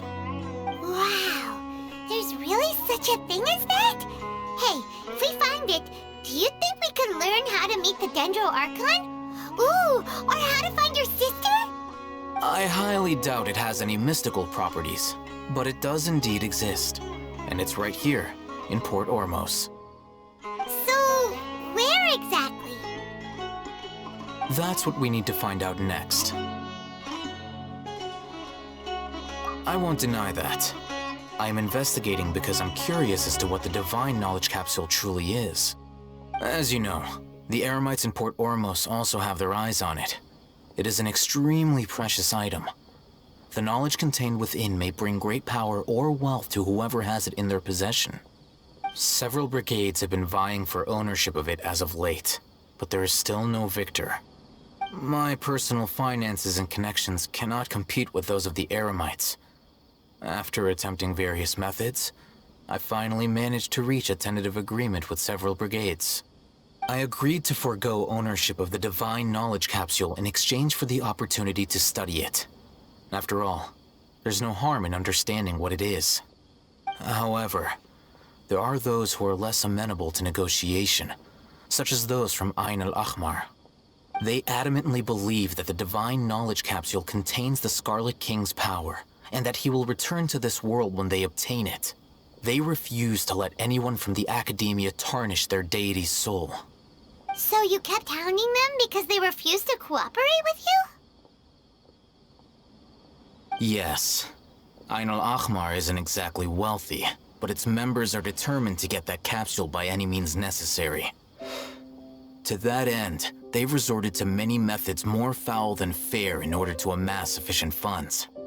So, I've been sabotaging their business to force them into negotiating with me.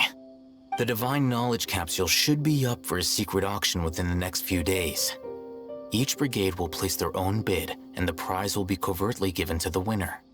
To ensure the capsule's security and to evade the mantra's notice, the winning brigade will not publicly disclose their victory.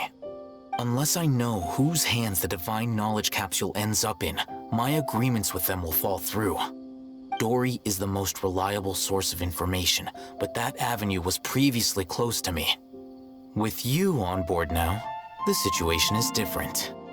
In other words, you wanted us to befriend Dory so you could find out where the divine knowledge capsule is. Yes, you can say that. But this arrangement harms none of us. The day after tomorrow, go back to Dory and try to purchase information on the divine knowledge capsule's whereabouts. If she has no information, wait 2 days and approach her again. If I get the opportunity to study the divine knowledge capsule, I will relay my findings to you. Will that suffice as compensation? Okay, Then we'll meet up in 2 days. Al-Haytham, before you go, we actually bought a knowledge capsule for ourselves, but we're not sure how to use it. You two want to try using a knowledge capsule? Sure, I can teach you. Doing so right under the Academia's nose is a bit problematic, though. What do you say we head to the outskirts of town?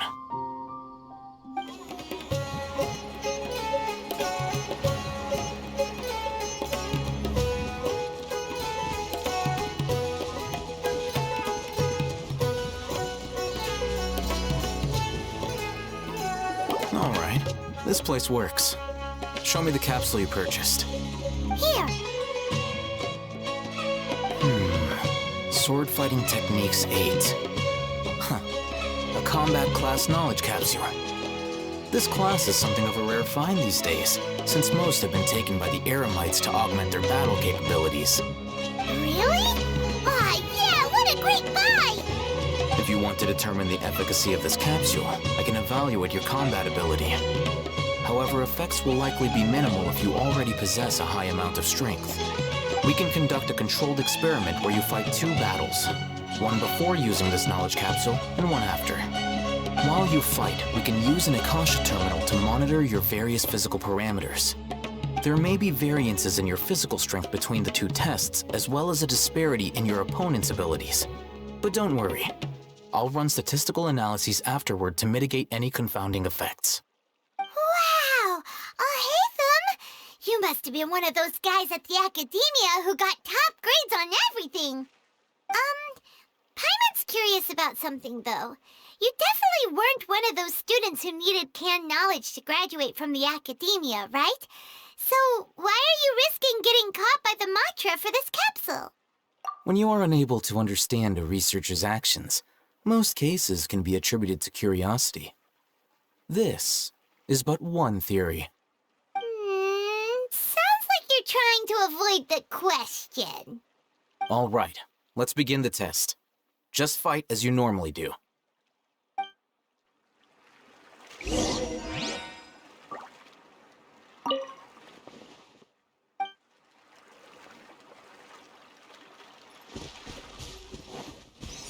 Keep up. All right. I'll link your Akasha Terminal. The next step is hold it in your hand. I'll help you establish a connection with it so you can activate its power.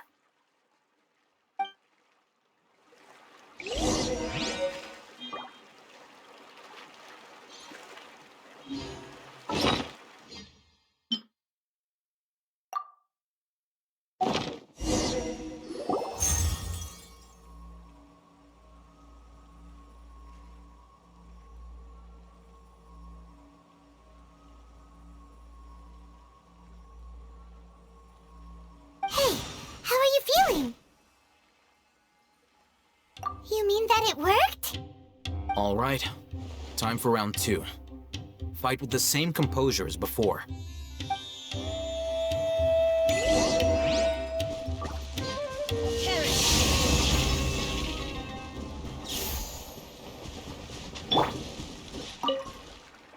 Now, I'll start recording data again.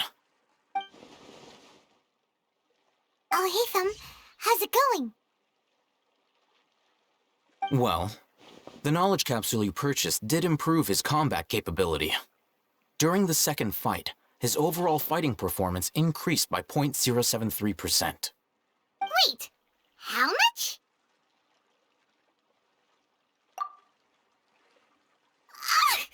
Dory's such a jerk! She totally scammed us! 1 million Mora? This thing isn't worth a tenth of that amount! Of course, this could be because he is so powerful that the capsule's contents were unable to produce a substantial increase. At the very least, this test allowed me to gain more insight into you two. Our deal seems increasingly worth my investment.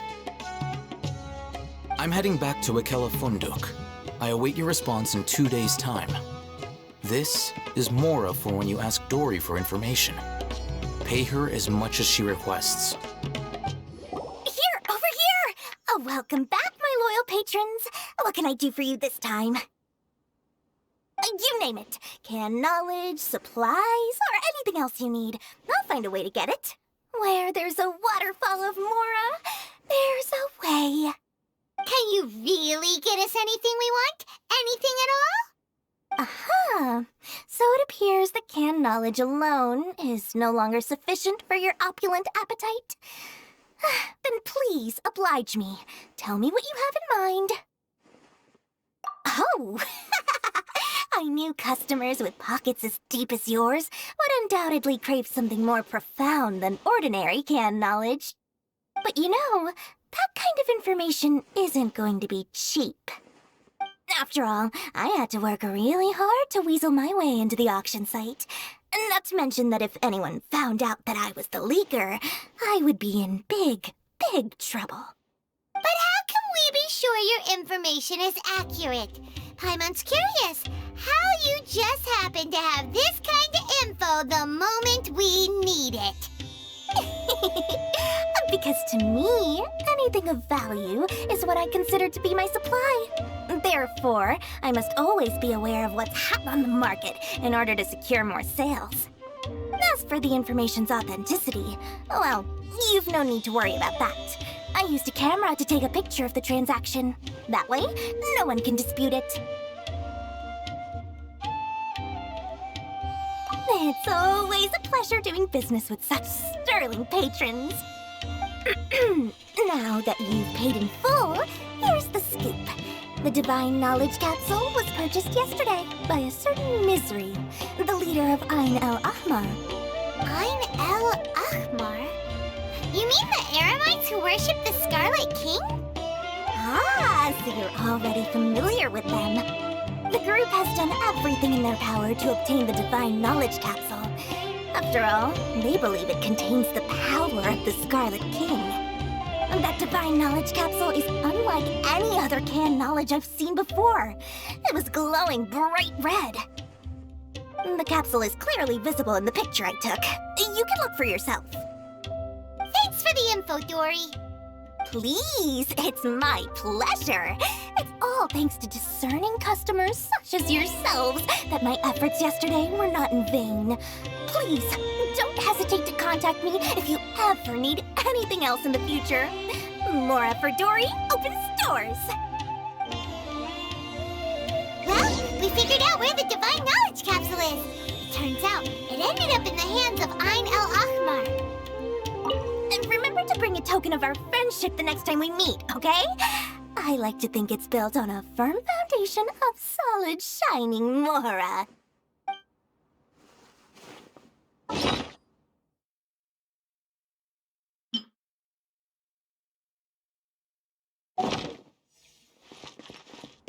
Let's head back and talk to Al-Haytham. Sometimes even more exciting than legend.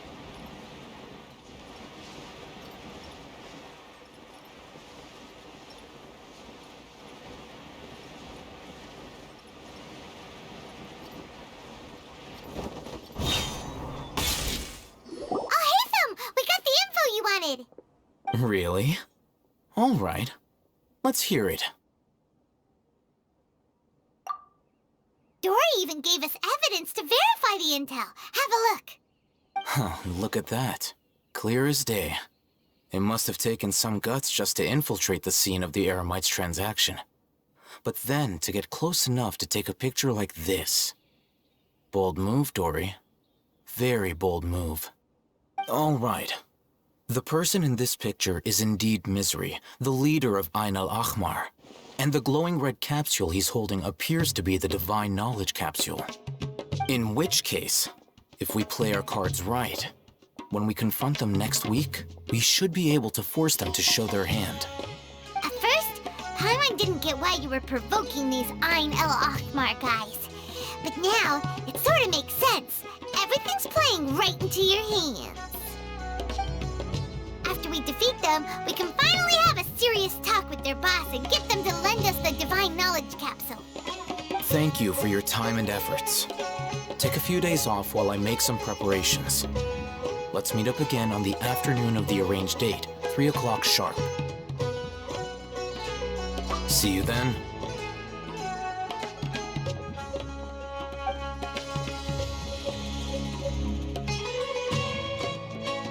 Alhaytam sure is taking his time. Where could he be? Oh, there he is. Sorry to keep you waiting. Let's head to the pier in front of Pharos Lighthouse. Yep, let's go.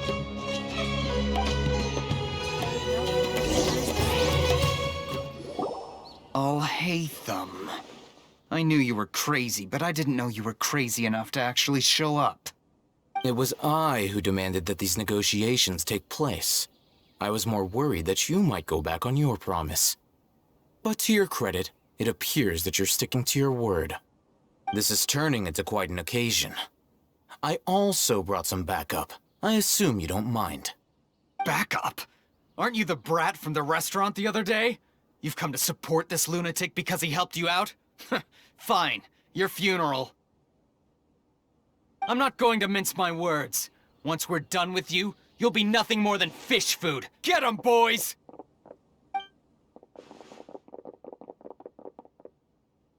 Uh-oh, here they come. Good luck, you two.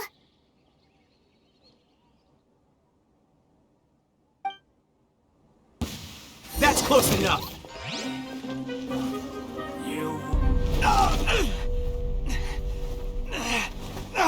Academia scum!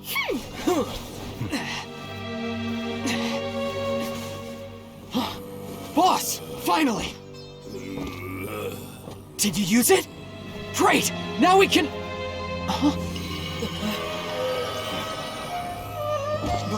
Boss? Boss!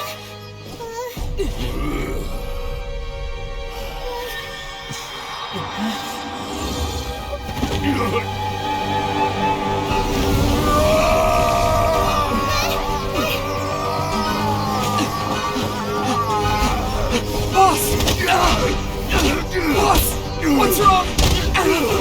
What happened to him? We have to cut his Akasha connection, now.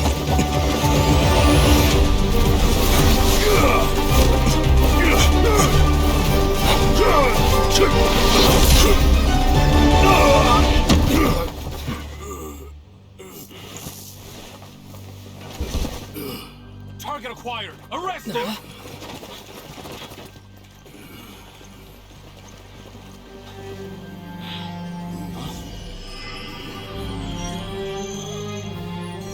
Do not impede our work. Is that understood, Alhaytam? Of course. I was only trying to help. Take him away!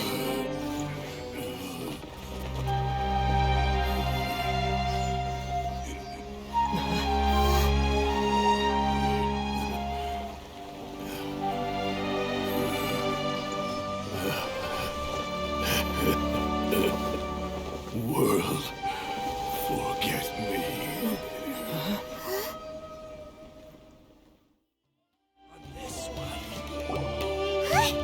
What in Tibet just happened? It's like that big guy suddenly lost his mind. It looks like he used the Divine Knowledge Capsule. You mean the Divine Knowledge Capsule did that to him? Oh, yeah. You mean how some researchers go insane after getting knowledge from Irminsul? I've heard of numerous incidents of researchers in Satyavada life going insane. The state that man is now in suggests that this is a similar situation. This Divine Knowledge Capsule does appear to be linked to the gods, but beyond that, it doesn't seem anything like the rumors suggest. Possessing it doesn't grant you divine wisdom or power. Did you hear what he said? World, forget me. What could that possibly mean?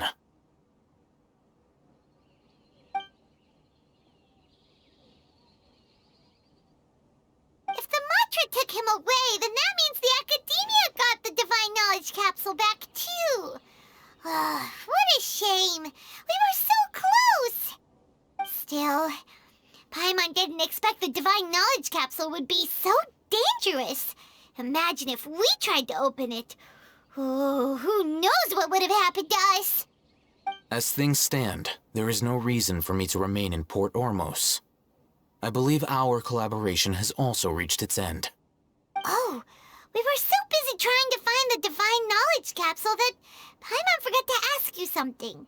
Since you're a member of the Academia, do you have any idea how we could go about meeting Lesser Lord Kusanali? Truthfully, I don't. Lesser Lord Kusanali appears to exist outside of Sumeru's entire administration. Most of the time, you wouldn't know she exists at all. Moreover, since the Academia possesses the Akasha, a symbol of our deity's wisdom, scholars have no reason to desire to make contact with the deity herself anyway. Everything about Lesser Lord Kusanali is such a mystery! I'm heading back to the Academia. How about you two? It's almost the day of the Subzeros Festival! Maybe we should head back too. We've been rushed off our feet over the past few days, so maybe a little rest and relaxation will do us good. Then we'll part ways here, Al-Haytham, until we meet again.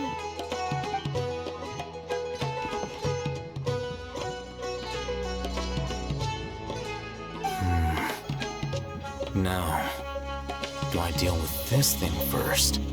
Or should I produce the report that the higher-ups require?